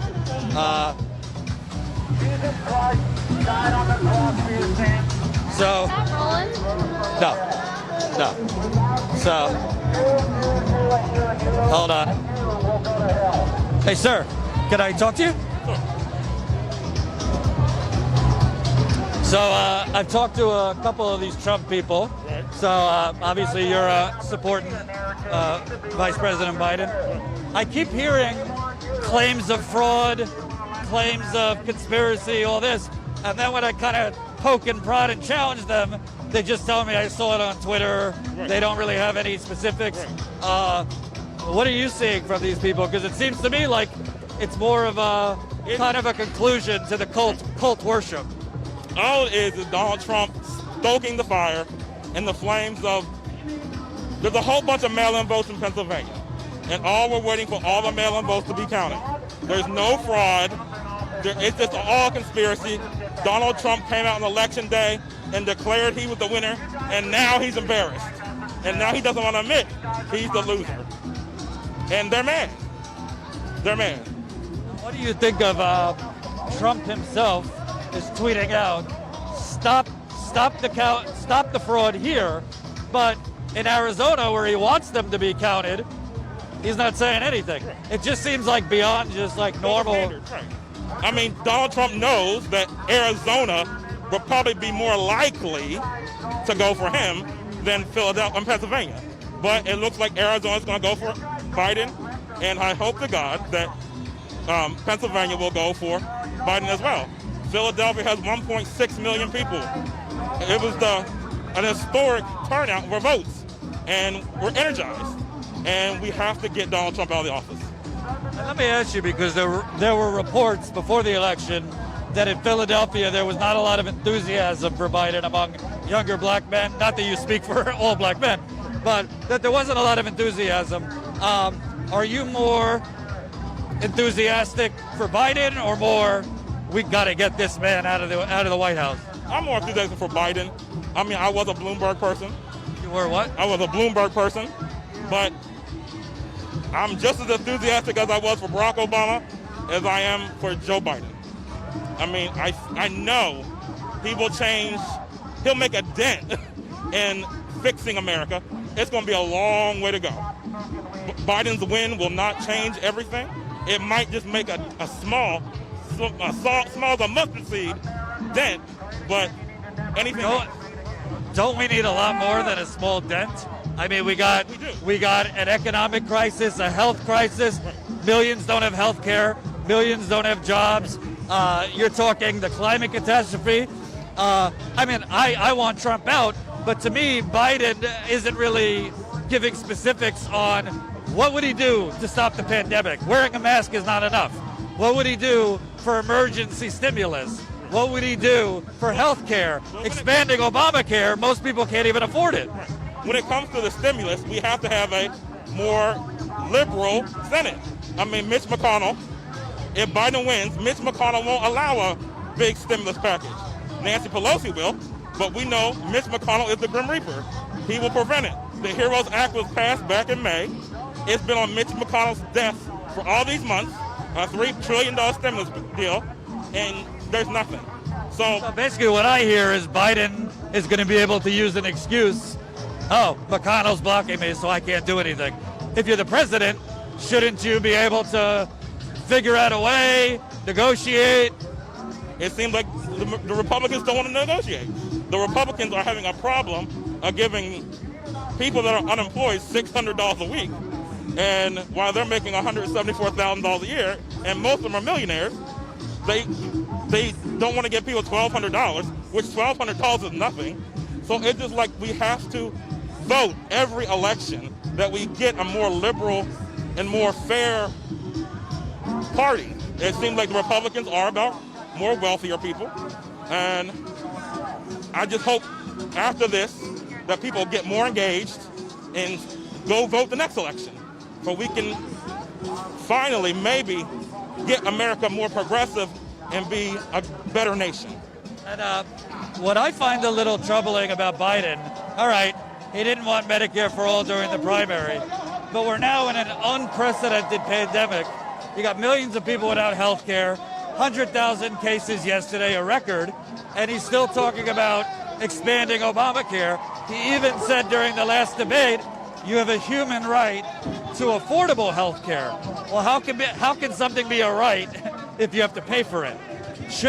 Don't you think this is a major leadership moment for him to just say, you know what? We need people as a right of citizenship to have health care, and you shouldn't have to pay for it. He could call it Biden care, but some type of Medicare for all. But yes, that's true. But we have to have the Republicans on board, and we have to have... But even with the Republican legislature, you need a president to take the leadership and say, this is what we need. He's refusing to do that. And also with the different states. The different states who have Republican governors have to opt into Obamacare. I mean, everyone should be entitled to health care. We have a pandemic, and there are people dying. So I believe, hopefully, when Biden wins, the Republicans will be a little more to make America more better for everyone. Would you like to see Biden, if he wins, evolve and support universal health care instead of Obamacare and for-profit health? I think Obamacare just needs to be better. It just needs to be revamped.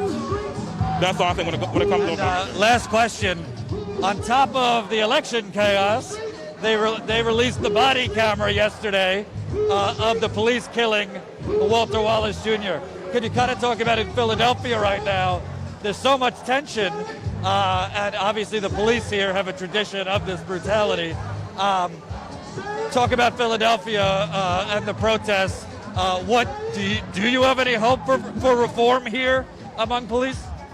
I think the major problem when it comes to big cities, you have a lot of younger people want to come into the cities and be police officers because they expect more action and they think it's going to be fun and not boring as a small town police department.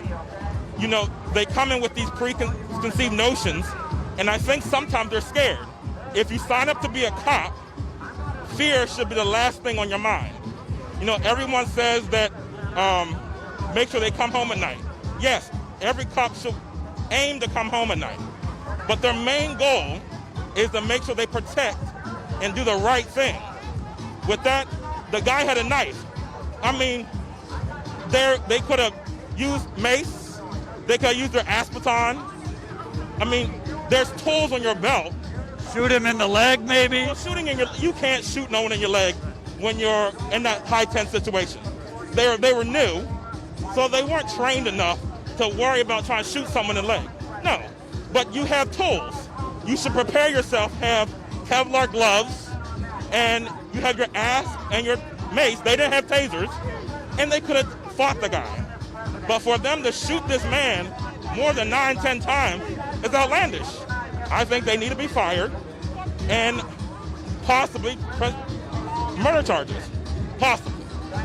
It's just insane. It seems like cops are so scared of black people. And what are you scared of? If you want to be a cop, you should look at every person as the same. That's my thing. What's your name? Seth. Thank you. Appreciate it. So, the Trump campaign announces a Philadelphia press conference with Pam Bondi and Corey Lewandowski for My man right here, he kicked him with Nazis. for 4:45. Right here. Oh, wonderful! So we'll have a press conference with Corey Lewandowski, was Trump's campaign manager in 2016, pretty well-known liar, and Pam Bondi, who I think is angling to become the next Attorney General. If Trump is reelected, I think he's going to get rid of Bill Barr and put Pam Bondi in. Trump leads in Pennsylvania now, is under 100,000 votes. So when I started this live stream, I think like an hour and a half ago, Trump's lead was 110,000 votes. Now it's under 100,000 votes. So as they count more of the ballots, specifically from here, Philadelphia, Biden is slowly getting to the point where he will overtake Trump. That's why Trump's campaign is so aggressively trying to stop the counting here, because they don't want legitimate ballots counted, and as a result, they're trying to concoct this whole delusional cabal that it's being stolen when it's not. They're just ballots being counted. Please press the like button, and I don't know where this press conference is going to be with Corey Lewandowski. Oh, I guess right here. So, yeah, let's set up over here. Hold on. Let me get in here. Sorry. So, it looks like Corey Lewandowski and Pam Bondi will be setting up some type of press thing here. Corey Lewandowski is not known for his factual, truth-based approach. He's kind of a slimy slime bag.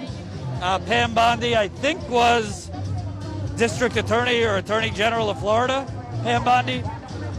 She's angling for some type of position in the Trump administration.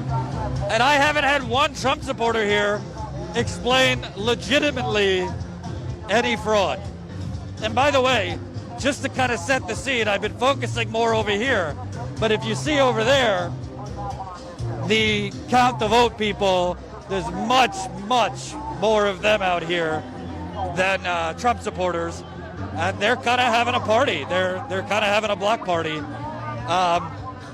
We should say everybody here out on one end so that the ballots will be counted, on the other end so that they stop counting the ballots.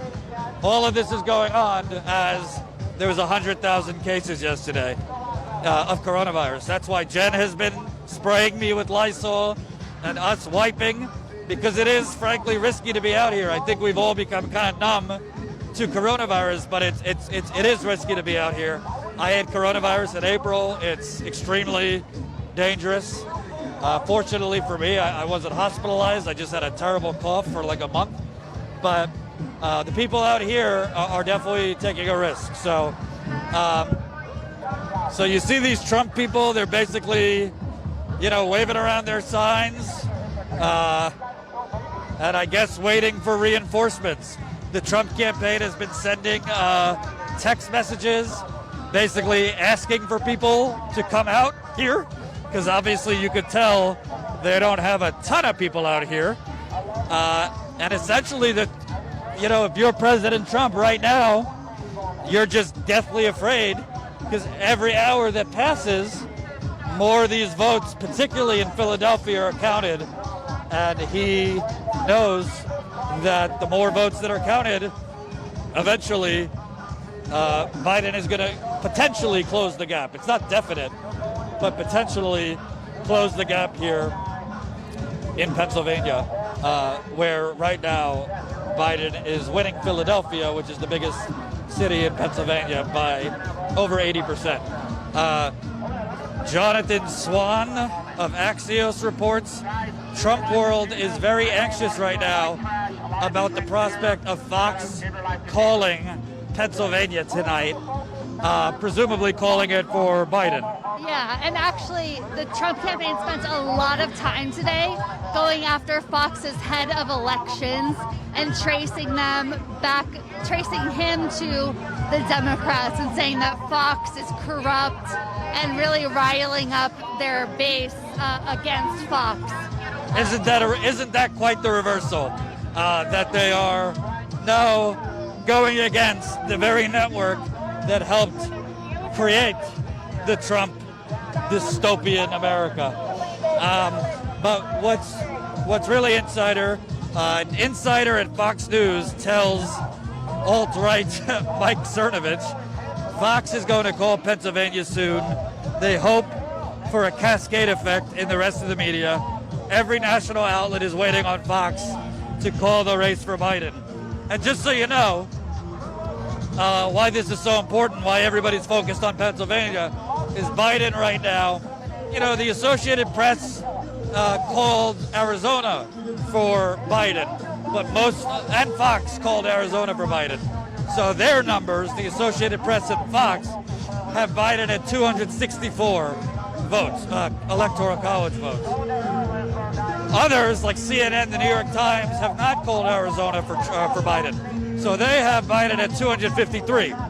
Regardless, whether you follow the Associated Press and Fox or you follow CNN and the New York Times, Biden, if he wins Pennsylvania, he wins the presidency because he would get to 270.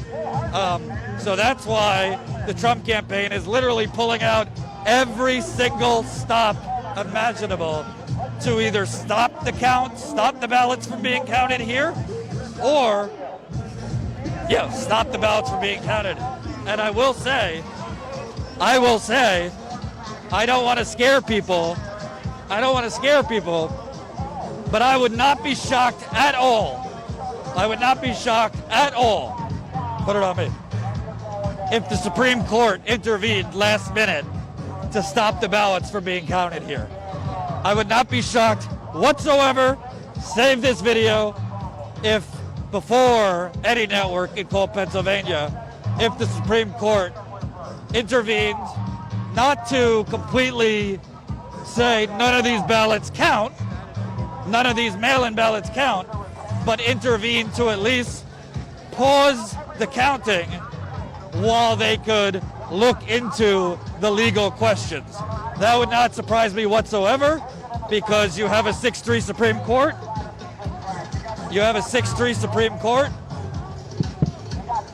And Amy Coney Barrett, John Roberts, and was it Brett Kavanaugh? Was on George W. Bush's 2000 recount team. There were lawyers working for Bush's 2000 recount team. So it would not surprise me whatsoever if before this race could be called, you saw the Supreme Court intervene. So don't be surprised. All right. So.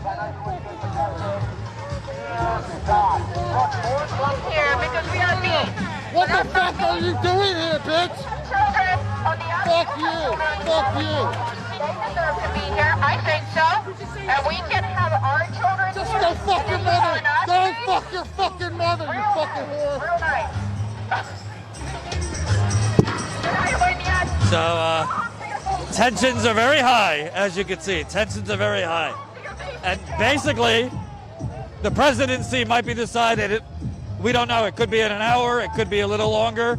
But as more of these ballots are counted here in Philadelphia in particular, the results, Biden is closing the gap more and more and more here in Pennsylvania. If you see over there, you got Trump fanatics really having their delusional party over there. You see a sign, "Did I win yet?"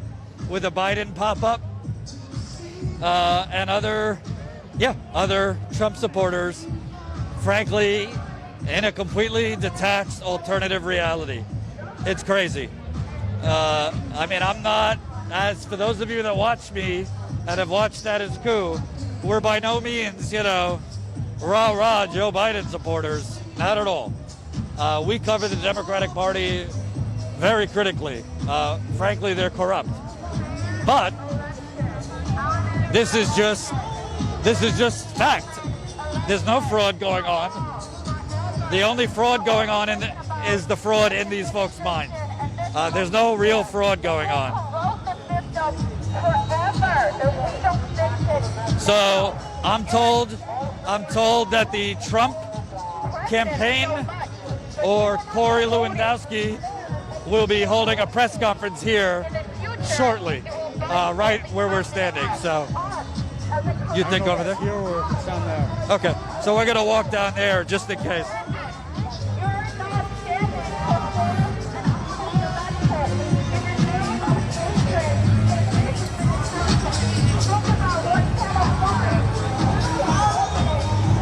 There's more of these folks over here, so we anticipate that when Corey Lewandowski and Pam Bondi come, that they'll be doing it over here. Let me try to get in a little closer.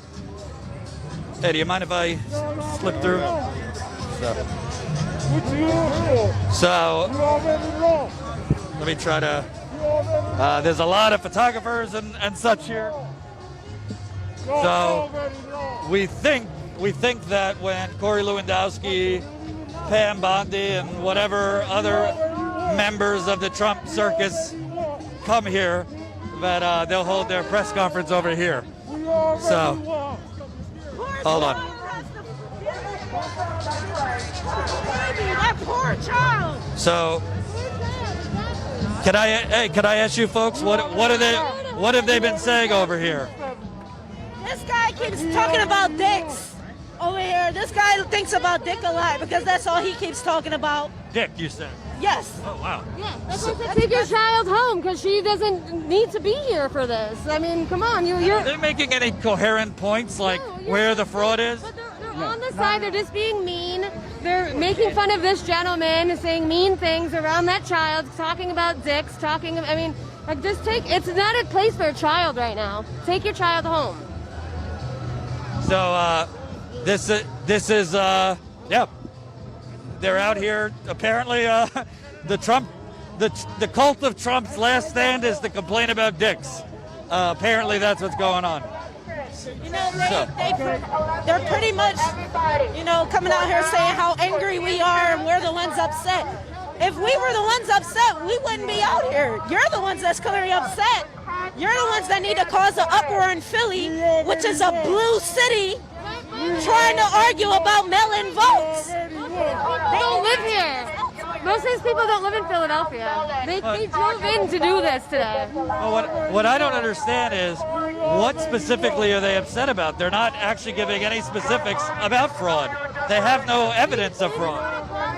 They love making it harder. They love making, an issue out of something, like. They believe whatever their fascist leader throws out there. That's what it is.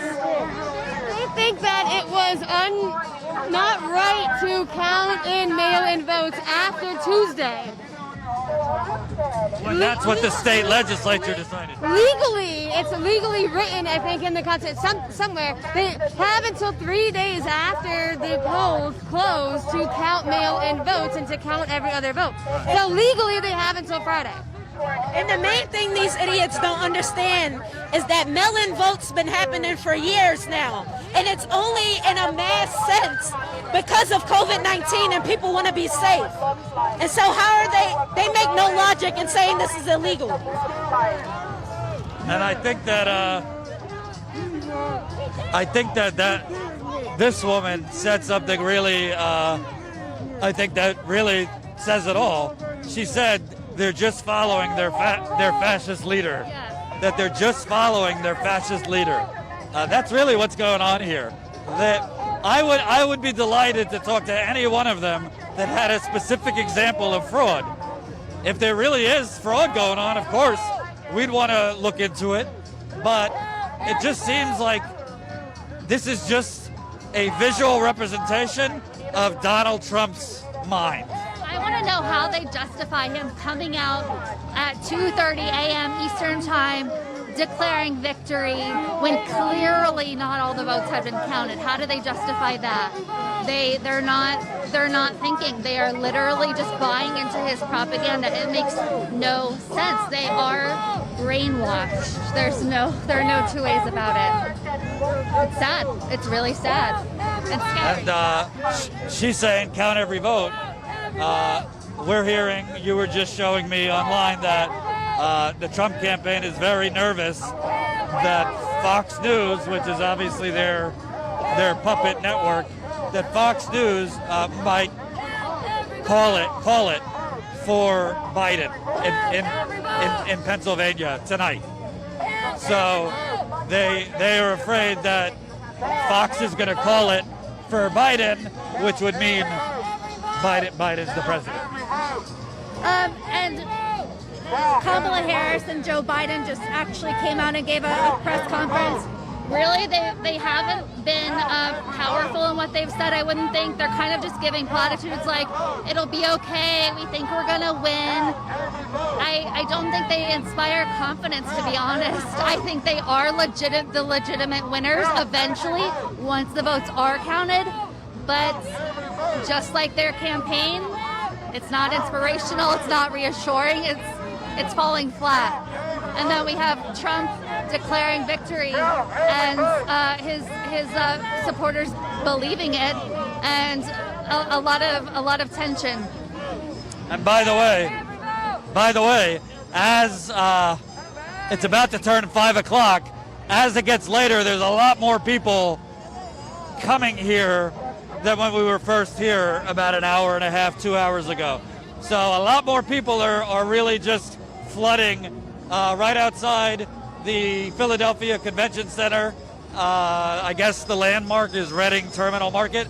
They're kind of flooding here because people are starting to realize that the election could be called tonight. Can I talk to you? We're live. Would love to chat with you.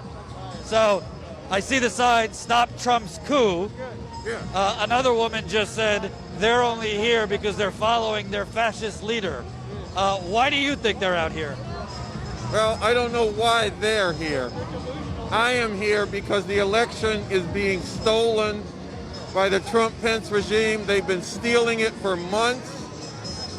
This is just another stage of them stealing it and setting the table for a third stage of theft when they take it into the court and hope that the Trump judges will legitimize that theft, because they have been making it as hard as they can for people to vote, not casting doubt on mail-in voting in the midst of a global pandemic where people need to be able to vote safely.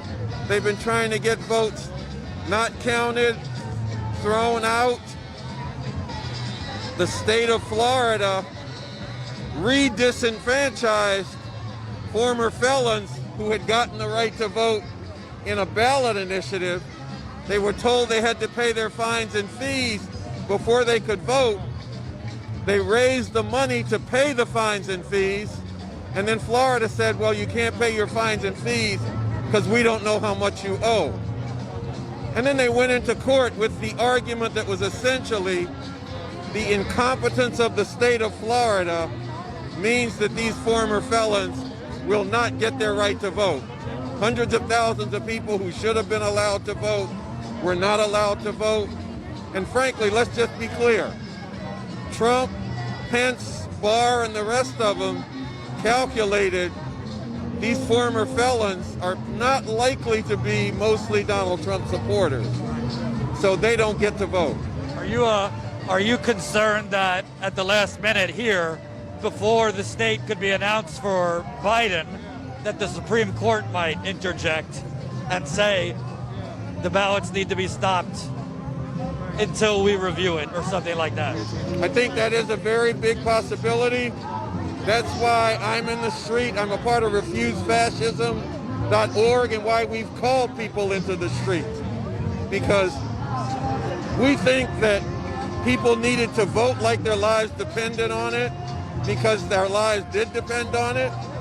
But even if the vote total indicates that Trump lost and Biden won, we don't expect the Trump-Pence regime to accept that, to go into court, shopping for courts that will stop balloting in Pennsylvania, stop counting of votes in Pennsylvania, continue counting votes in Nevada and Arizona, because that's the way it needs to go for Trump to win. We are concerned that that might happen. That's why we say we have to be in the street, because that's where we really see our power. I mean, even the right to vote, in my lifetime, when I was young, black people didn't have it. It was not given to black people by the government. It was the product of a movement among black people that many other people came to support. We have to do the same thing around this. And what does it say to you as a black man that not only in Florida, the people decided to restore those voting rights for former felons, and the Republican legislature basically, overruled it, but even here, that the incumbent president is essentially trying to toss the votes of mostly black people in Philadelphia. What does that say to you? Well, it says to me, and look, I've been watching this for a while. The Republican Party has taken up the mantle of the old Dixiecrats, the Southern Democrats, who enforced segregation, denied the right to vote, and enforced lynch mob terror. Well, the Republican Party has taken that up. They have been trying to limit access to the right to vote in ways that target black people in particular, and they've been doing this for decades. What Donald Trump has done is taken that even higher. He didn't start that, he just took it farther. And it tells you something if their approach to how we're gonna win an election is to stop people from being able to vote. And it tells you even more if that's targeted at black people, at indigenous people, and at Latinos. It tells you what this regime, how they look at you, what they think. And I say that to people, because I had some interviews around the Ice Cube, 50 Cent, the rappers who were opening up to Trump. And I said, you guys are wrong twice. You're wrong because you're saying what's in it for black people, and Trump is putting immigrants in cages, banning Muslims, attacking rights of LGBTQ people and women. You don't want to say, give us something and that's okay. But then the other thing is, ain't gonna be nothing good in dealing with Trump for black people, because the man has shown you his racism again and again and again. And somebody shows you that much racism, believe it. He's a racist. One more question. Assuming Biden wins, because it looks like he's about to win, I mean, I'm just going to be honest, he doesn't have a great record in criminal justice in terms of civil rights. Against the war on drugs right. back in the 80s and 90s. So I know where Biden stood and what he did on that. I helped to form the Stop Mass Incarceration Network. And I was working against the handiwork of Joe Biden, but actually not just Joe Biden, because a lot of black elected officials also supported the war on drugs. CDC. Yeah, I opposed all of them. And I don't expect Biden to change his spot and suddenly become a friend of black people. First off, we need to stop Trump, because fascism is a horrible thing and you don't want to let it go down. Secondly, we still got to fight this system. And on that level, it doesn't matter if Biden wins or not. He's still the same. He's still operating the same system that has made black people suffer for years. I mean, even with Barack Obama, the police did not stop killing black people. They did not start looking into why are so many black people in jail and start reversing that. It's a question that we got to struggle against this system no matter who's there. It's just better conditions to resist if it's not somebody like Donald Trump and Bill Barr closing in on the space to resist this system. What's your name? Carl Dix. Thank you very much. I appreciate it. So, it's getting a lot busier over here. I hear the count the vote people chanting at the Trump people the names of Breonna Taylor, the names of Walter Wallace Jr., who was a black man murdered by police here recently. He was a mentally ill man having a mental episode. Police shot him dead. He was carrying a knife, but he was not so close to police. Many people here believe that police could have handled it in a non-lethal way. So it seems like we're still waiting for a press conference over here with Corey Lewandowski, who was one of Trump's campaign managers in 2016. Corey Lewandowski is not exactly the most truthful guy, so I'm sure he'll be pushing the same bullshit that Trump himself has been pushing. But I believe they're setting up, I think.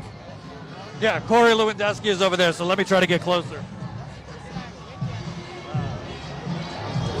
So, Jed, take the mic.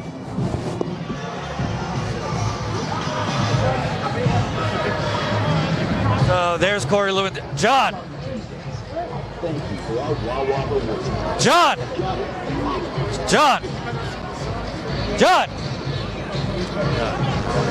Yeah, do you mind? Yeah. I love you, by the way. Thank you. John!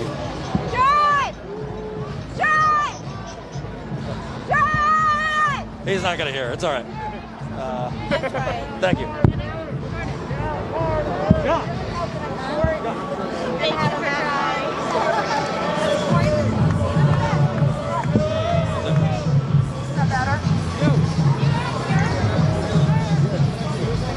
All right, so here's Corey Lewandowski. Hey everybody, so today we want to update you on what's been happening. They have refused to let us have a meaningful view of the vote count. They have continued to count the vote. Because they have done nothing to help us, they are not letting every legal vote count. They are letting anything come in. They are not letting us look at anything at all. Nothing. So we have filed in federal court. We have just filed a motion in federal court for immediate injunctive relief to shut down the voting process until look at these ballots. There's a reason that they are suppressing the election results, the legal election results, because they will not let us look at the ballot. Whether you're a Democrat or a Republican, you should care about this. They're trying to suppress our voices now, and they will not do it. So we have filed in federal court for immediate injunctive relief. What kind of vote, what kind of ballots would they show that would be illegal? Listen, guys, it's very simple here. A judge in this state issued a ruling that the Board of Elections has summarily dismissed. They believe they are above the law. So because they would not follow the law of the state of Pennsylvania, we have filed for federal relief. Let's go! That is what we're doing because we will not let the people of Pennsylvania go without having an election observer for every single ballot. It is shameful! It is shameful that the Board of Elections here in Pennsylvania thinks they do not have to listen to a judge's order. What has America come to? This judge has ordered us inside to review this process, and the Board of Elections and your sheriff said no. So what do? We go get relief by the federal government to make sure every legal vote is counted. Thank you very much. So what Corey Lewandowski is talking about is they're trying for the Supreme Court. That's what I told you. They're trying for the Supreme Court to intervene. they're trying for the Supreme Court to intervene. So what they just talked about is they are trying to get the Supreme Court to intervene, which is what I told you a little bit earlier, that it would not shock me if before any network could officially declare Pennsylvania for Biden, and if he gets Pennsylvania, he wins the presidency, they are trying to get the Supreme Court to basically stop the count so that not totally invalidate the votes, but stop the count pending some type of review. This is exactly what happened in the year 2000, Bush v. Gore. So that's the final play of Trump and the Republicans. They are looking for federal relief, as they called it, i.e. the 6-3 Republican Supreme Court and newly anointed Supreme Court Justice Amy Coney Barrett. By the way, Amy Coney Barrett, John Roberts, and Brett Kavanaugh all worked on George W. Bush's legal team in the 2000 recount. I don't know if you can show this, John, but shit is really getting crazy here. If you look over here, you just have pandemonium. You have tons and tons and tons of count the vote protesters who want the votes counted. And over here, you have way less Trump supporters. You've been next to me. What do you think? I mean, what do you think of this? I mean, this is just complete crazy theater. It's pathetic. Let's be real. Honestly, what I see there is like the desecration of the flag. I see a lot of tiny penises and a lot of sore losers. Like, I'm just trying to be real about it. Like, Well, we always keep it real with Status Coup. Well, yeah, and honestly, they're being anti-democratic and hypocrites. They want to count some votes. They don't want to count others. Like, pick one or the other, or just get off the pot. Like, it's just so funny to me, really. Well, it's interesting because I was saying they believe it's fraud to count the votes in Pennsylvania, but it's democracy in Arizona. Right, and either it's democracy or it's democracy. I mean, I don't believe we really have a democracy. I haven't for a long time. We basically live in a corporate oligarchy.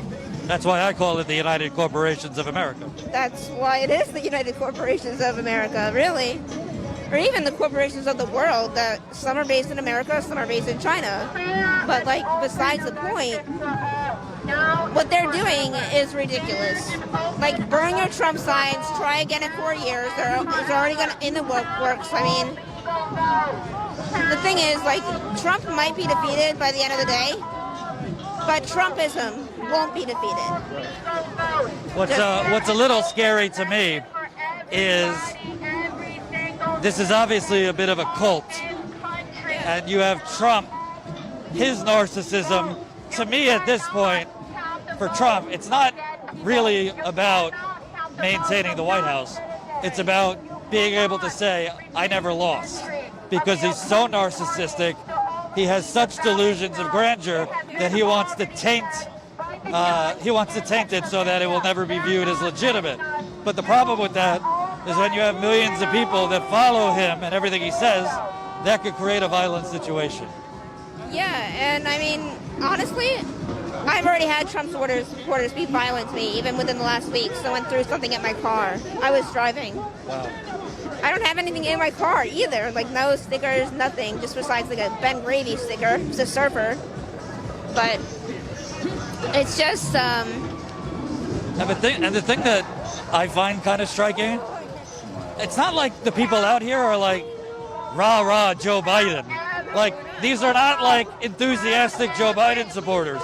These are just Americans who, frankly, want a growingly more and more fascist leader out. Biden's just a placeholder, basically. yeah, he is. And honestly, let's be real, Biden has some fascistic tendencies. And I didn't vote for Biden in the general primary election at all. I'm a Bernie person. And I'll always be a Bernie person. You know, I just want to do a little victory dance here. It would have not been this fucking close if it was Bernie. Bernie would have crushed him in Pennsylvania, Wisconsin, Michigan, frankly, he might have even taken some red states like Kentucky. We were told Biden's the safest. Biden's the most electable. Meanwhile, we're standing here where it's really, really close in Pennsylvania. It was close in Michigan, Wisconsin. There's 234,000 people dead. This man has presided over the worst public health disaster in modern American history. Yep. And the Democratic Party could barely squeak it out. Yep. And honestly, it's just because they don't cater to the base. They like to punch left and say, we need Republicans that would sometimes vote for Democrats, which let's be real, that doesn't really fully exist. Were there some this election cycle? Yes.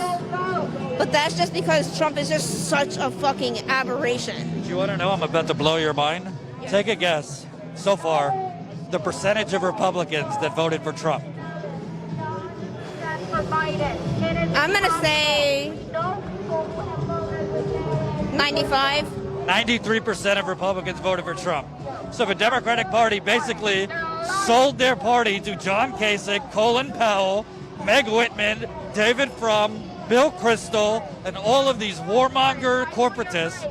They handed the Democratic National Convention to these people, and only 7% of Republicans, we don't even know, only 7% of them switched. And like the really funny thing to me is if you look at like certain ballot initiatives, right? Like the Florida $50 minimum wage one. That was in Biden's platform. Or it is in, as far as I know. If he had just connected that with the people of South Florida, he could have won Florida and this would be done.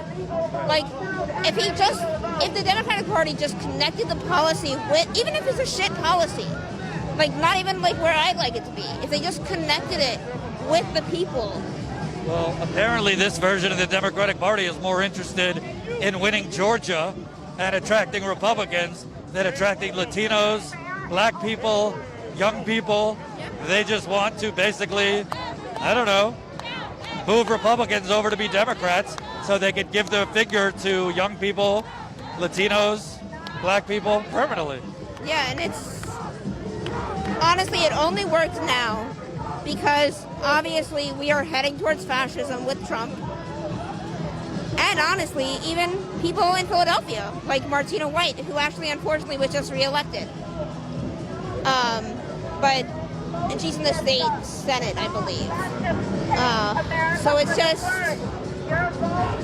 we really have to fight on all fronts, and it can't just be every 2 years, it can't just be every 4 years, it can't just be every year even. It has to be like I've thought about, like, as a leftist, like self-described social democrat, I've thought about like where I want to put my energy, but I have 4 jobs, so I really shouldn't even be here in the first place.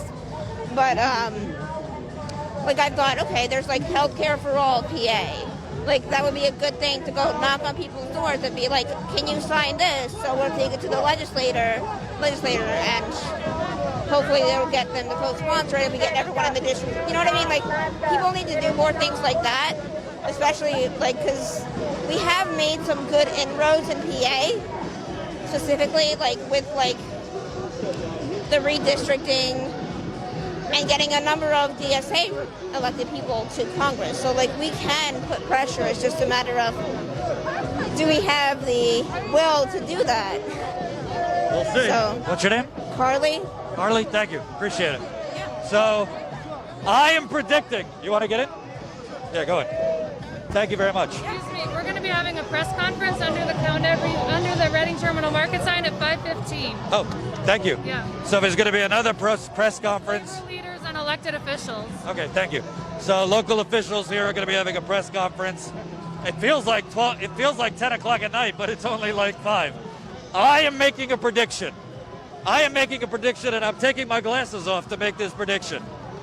I believe the Supreme Court is going to stop I think the Supreme Court is going to stop the ballot counting here. And I'll tell you why. Because Corey Lewandowski would not have said Corey Lewandowski is talking to Trump's campaign.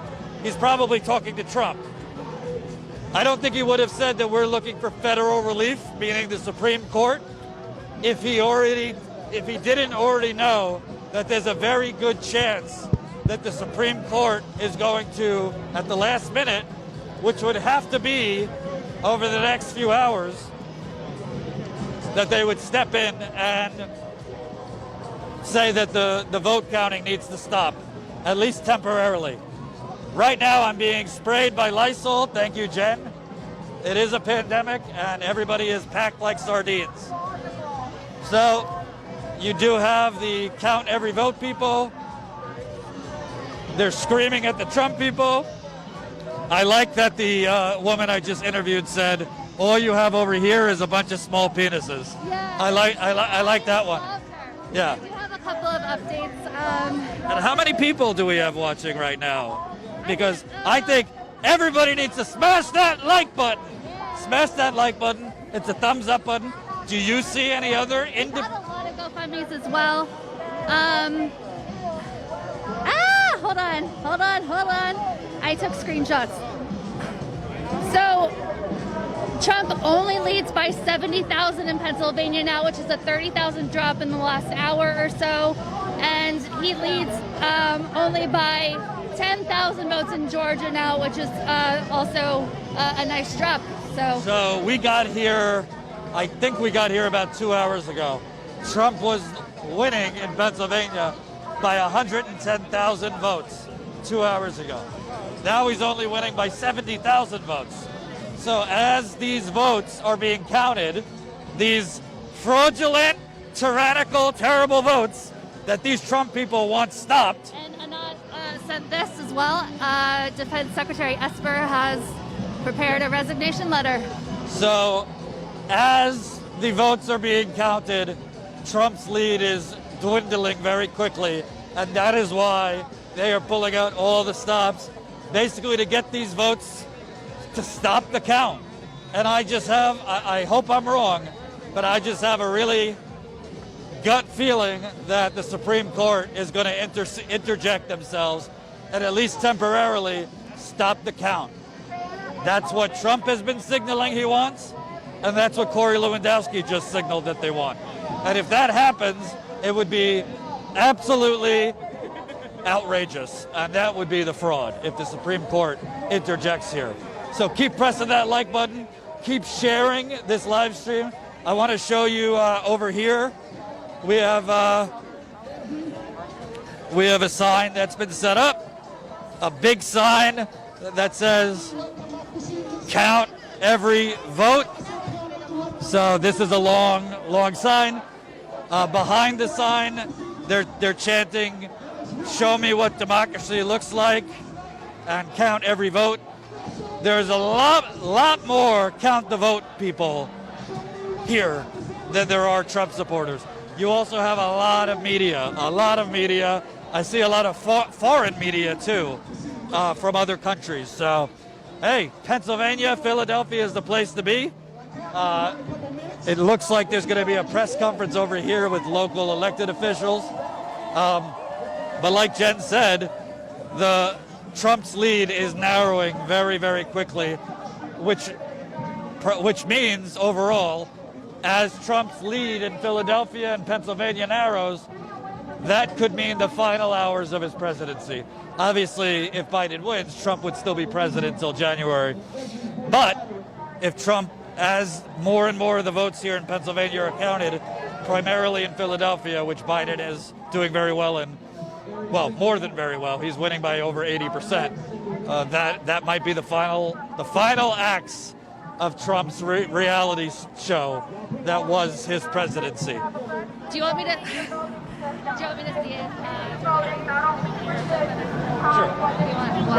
Water's fine. So, and as Jen said, in the final hours, apparently Defense Secretary Mark Esper is deciding now to put in his, or he's thinking about, I don't know if he officially put it in, but is talking about resigning. So we'll see if more Trump officials resign as he's about to potentially lose. So we're kind of in a bit of a holding pattern here. We're just waiting for the votes to be counted. You still have these people out here. I haven't heard one of them make any coherent case whatsoever about fraud. Not one. One person told me there's fraud because his friend wasn't allowed to observe. Okay, that's one example. His friend might have not been allowed to observe. Can I talk to you? So I saw you chanting earlier. You got your sign. It looks like, we might be in the final hours here of a Trump presidency. I don't know about that. Well, if Biden wins Pennsylvania, he wins. But You said a Trump presidency. yeah, we might be in the final hours here of a Trump presidency. What's really weird, I mean, I guess it's not surprising, but what's strange to me is they're all ranting about fraud, but they can't really point to any fraud. There's no evidence. I mean, the thing about the Sharpies in Arizona was thoroughly disputed, but there is evidence that Trump is actually trying to suppress the vote. He said we should stop counting the votes. That is open voter suppression.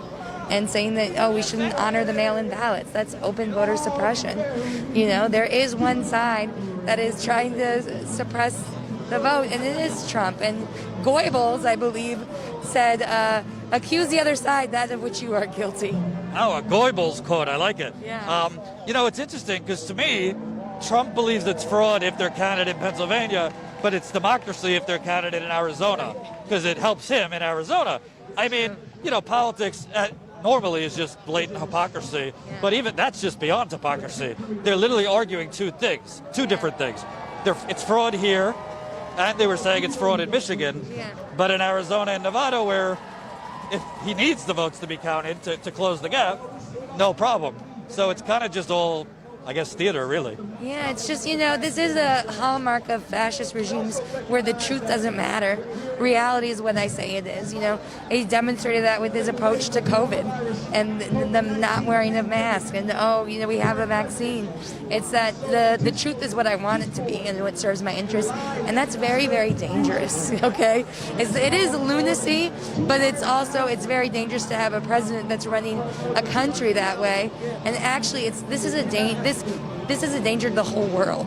To have the most powerful country in the world, to have a demented bully with his finger on the nuclear trigger, running the country. What's really amazing is literally you had record number yesterday of coronavirus cases. The president hasn't said a word about it. He's just tweeting like a madman. But we're in a crisis health-wise. We're in a crisis economically. We might be in a crisis constitutionally, and he's not really doing anything about it at all. He's just kind of, I guess, putting on his reality show. What is your thoughts in terms of, right now there's a complete void of leadership when we need leadership the most? Well, I think that we are the leadership. And and I'm with RefuseFascism.org. We are a coalition of people of diverse political perspectives, and we're putting out an ad, a full-page ad in the New York Times this week, a pledge of resistance to demand that Trump and Pence must go, and that in the name of humanity, we refuse to accept a fascist America. There is leadership, but it's the people, it's going to have to be the power of the people together. And I think that Trump is, it's not that he's just incompetent or he's just a goon. People did think that about Hitler. He's just a goon, he's just incompetent. But this is a program that he has that is actually I was in Charlottesville. And some of the people who were here were down in Charlottesville when they drove the car into the protesters. And so it's also very deadly, even as we know he's a liar and he's a lunatic and all this. So I think it's important to remember. And last question, assuming Biden wins, I'm just going to be honest, he doesn't have the best record either. Do you have a lot of hope in terms of Biden? I mean, his economic plan is kind of like incremental. He's basically ran not on policy, but on I'm not Trump. Do you have any hope for Biden? Obviously, there wouldn't be fascism, but for him actually addressing the major crises that we have. Well, I think that's just it, is that, the fight for progressive change or any kind of change will be qualitatively difficult under fascism. Biden, will not annihilate and kill people who demand Black Lives Matter. That's a big difference, okay? Sometimes it doesn't matter, but there are times like in these times where it actually does. And so I think that whatever you think about, we have diverse political perspectives out here, about Biden, about Bernie, about all these things, but we know that with the Trump presidency, nothing, whatever it is you're about, whatever reform, is not going to happen. So, What's your name? I'm Emma. Thanks, Emma. Appreciate it. Yeah. I gotta watch your show now. You got us. Status Coup. We're live right now on YouTube. All right. So there's a press conference over here. Let's get over there. Who pay more than $750 on their income taxes, but still can't afford their health care premium. Hold on. We're trying to get closer here. The people stood up for one another. I'm going to speak very briefly because I'm a daughter of immigrants, and I started this work hitting the streets as soon as Donald Trump came into office. We did it under Obama and Biden too. We fought for our communities. I want the Democratic Party, I want Joe Biden and Kamala Harris to know that immigrants waged their way and fought their way for them, for a better world. When we were ignored, when we were imprisoned, when we were deported, we fought for ourselves and for this nation. And we will not sit back under any administration and not let immigration for all go through. We will not stop at just DACA and DREAM Act. We want to abolish ICE. We want citizenship for all. And we wanted a new America that includes our voices. I want to especially thank all the folks who are out today. You poured your soul into this work. You are dancing for justice. We're dancing amid grief. We're dancing for justice for Walter Wallace. We're dancing for our city, and we're dancing for this nation. That's what this moment is all about. Keep the faith, Philadelphia. We're going to do this. Y'all make some more noise for Councilmember Helen Gibb.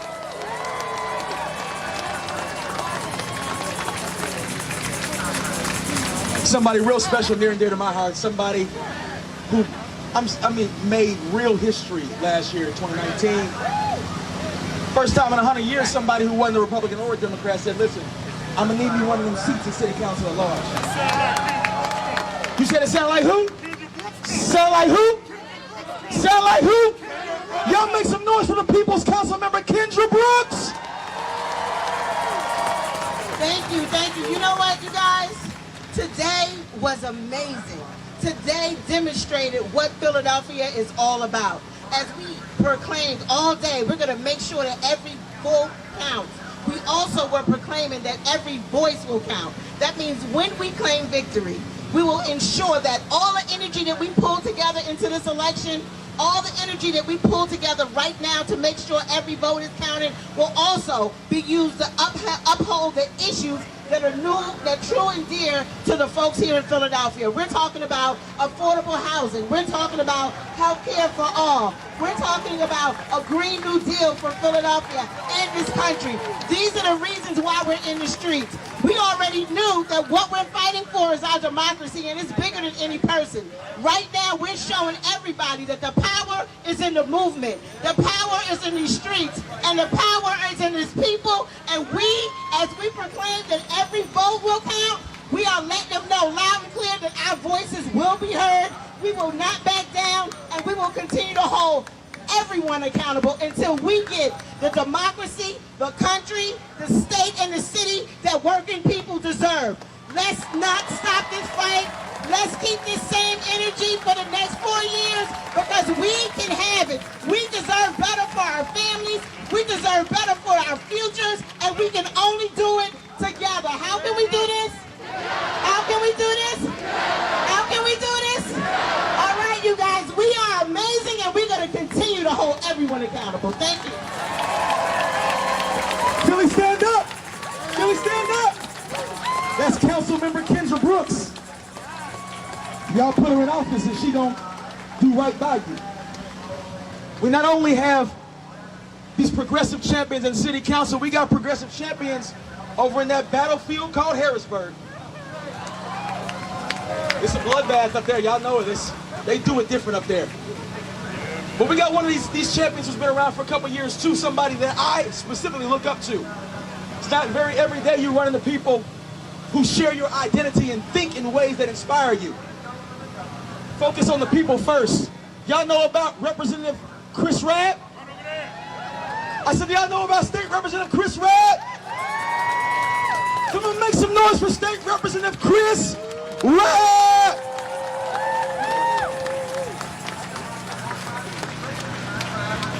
Justice! Justice! Justice! Justice! Justice! Justice! Listen, we are on the right side of history. We will never forget this moment. Look around. Look to your left. Look to your right. We are on the right side of history. And I say this as a descendant of one of those signers of the Declaration of Independence. My great grandfather was an enslaver who fought for the rights of other enslavers. He fought for democracy for other white people. He wasn't expecting me, and he wouldn't have liked any of you. But that's all right, because we are the people. This is our moment. And irrespective of party or campaign or election cycle, we will always be on the right side of justice. That is our duty. That is our promise. That is our potential. When we work together, we are indomitable. Rev Nick said there was a bloodbath that a lot of people don't follow in the news because we're just looking at the presidential. But in Harrisburg, in our state legislature, the Tea Party runs both the House and the Senate. And they're going to run it for 2 more years. What are we going to do? We're going to fight. We're going to fight. We're going to fight. And we're going to win. Listen, it doesn't happen all the time in an election cycle or in a news cycle. Sometimes it takes generations. And what I want to know is, what kind of generation are we? Irrespective of age or ethnicity or sexual orientation.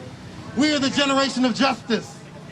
We are the Janus generation. We look back and look forward at the same time. This is our moment. Let's grasp it and let's do it together, people. Because when we fight, we win. When we fight, we what? When we fight, when we fight, when we fight. Tell me what democracy looks like. This is what democracy looks like. Oh, and it looks so good. Looks so good. Looks so good. Y'all look so good. Do you feel good? We got more champions in Harrisburg. Listen, you got to value them because you already know what it's like to have a terrible person in the White House in elected office. So you got to value the good ones. Can we make some noise for one of our champions in Harrisburg? State Representative Liz Fiedler! All right, I've got a quick question. One quick question. Get your arms ready. I know we've all been out here dancing, so I hope you are ready and limber. First question. If you voted, put a hand in the air. Keep the hand up. If you made a phone call, sent a text message, sent an email, talked to a friend, got someone else to vote, put your other hand in the air. And look around. Now that is what democracy is, right? It is not one leader, it is not 10, it is not 1,000. It is all of us doing this amazing and beautiful work. Give yourself a round of applause. We know that we are the majority. Over these last few days, few months, and few years, many of us have been made to feel very small. We felt scared. We felt anxious, right? Am I right? You felt scared, anxious, maybe some of these feelings? It's easy to feel that way.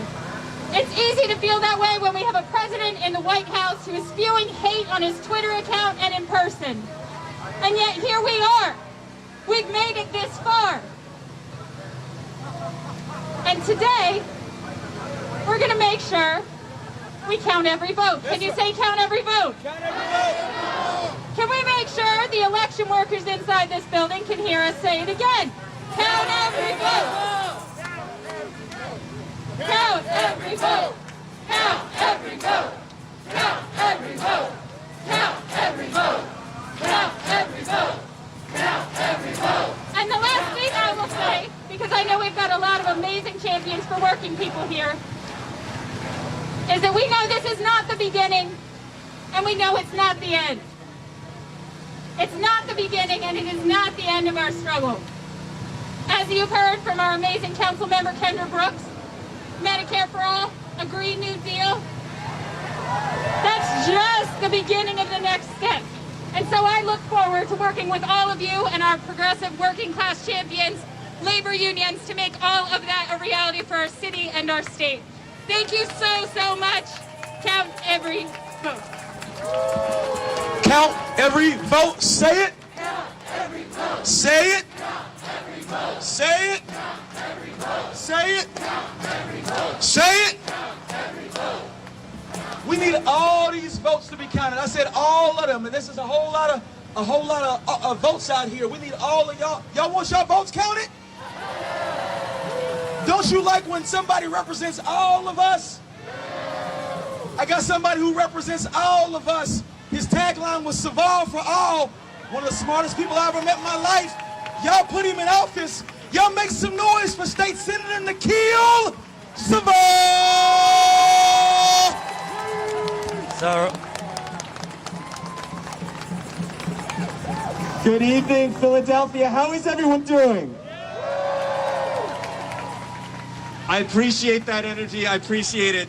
I gotta say, I'm tired. I am tired. It has been a long year. It has been a long 4 years. It has been a long time. Been a long time coming. There are lots of things I'm tired of. I'm tired of this administration. Are you tired of this administration? I'm tired of being tired. I'm tired.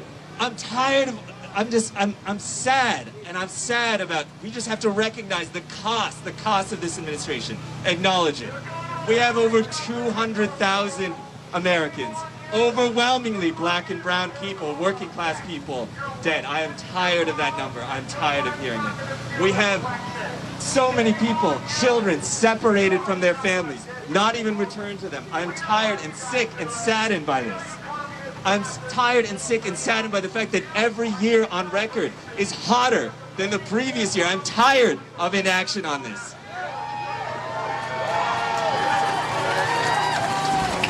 welcome new Status Coup members, Vicky and Chris. Immigration authorities of ICE coming to our doors, of invading our city. I'm tired of it. I am ready to abolish ICE. I'm tired of that. Join Vicky and Chris. Sign up as a Status Coup member for $5 a month. Statuscoup.com/join. Statuscoup.com/join. People who have been out of work for years, they need their jobs back. We need to put people to work. We need green jobs. We need jobs across this country. I'm tired of inaction on it. We've been mourning all these losses, but when we mourn, we know that we also organize. We have had thousands of people who have come out to vote in this election, who have voted by mail, children, young people, immigrants, children of immigrants like myself, working class people. Millions have cast their votes. Their votes deserve to be heard, and so every vote must be counted.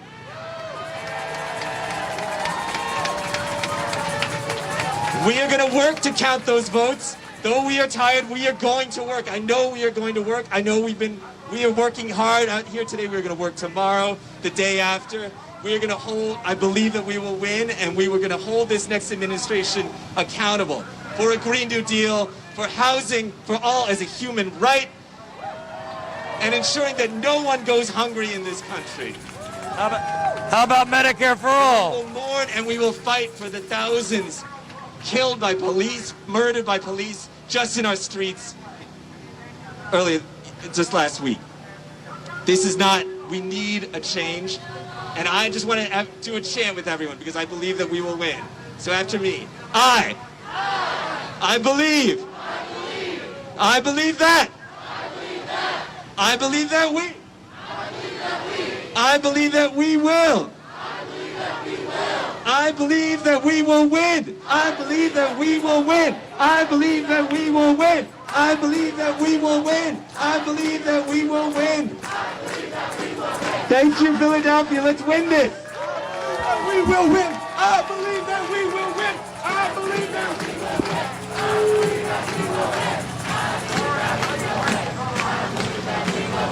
Which side are you on, my people? Which side are you on?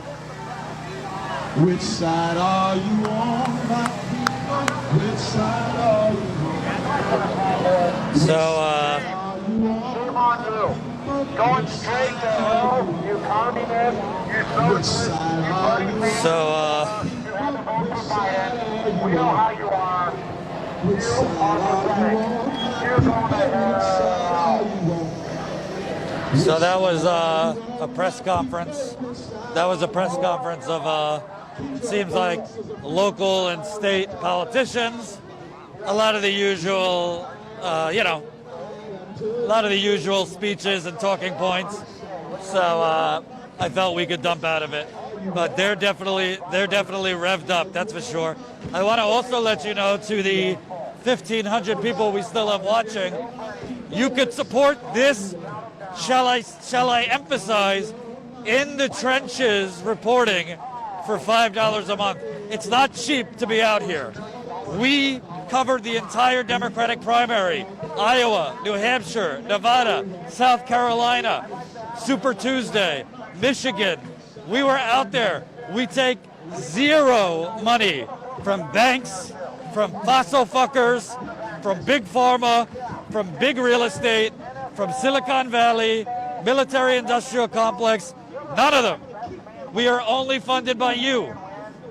That's why we need, if you can, if you have it within your budget, sign up for $5 a month so that we could grow and continue covering these stories in the field. We will be covering things long after this electoral chaos. There's a lot of outlets that are great, but they generally sit in a studio. We get out there. So if you can, sign up, statuscoup.com/join, $5 a month.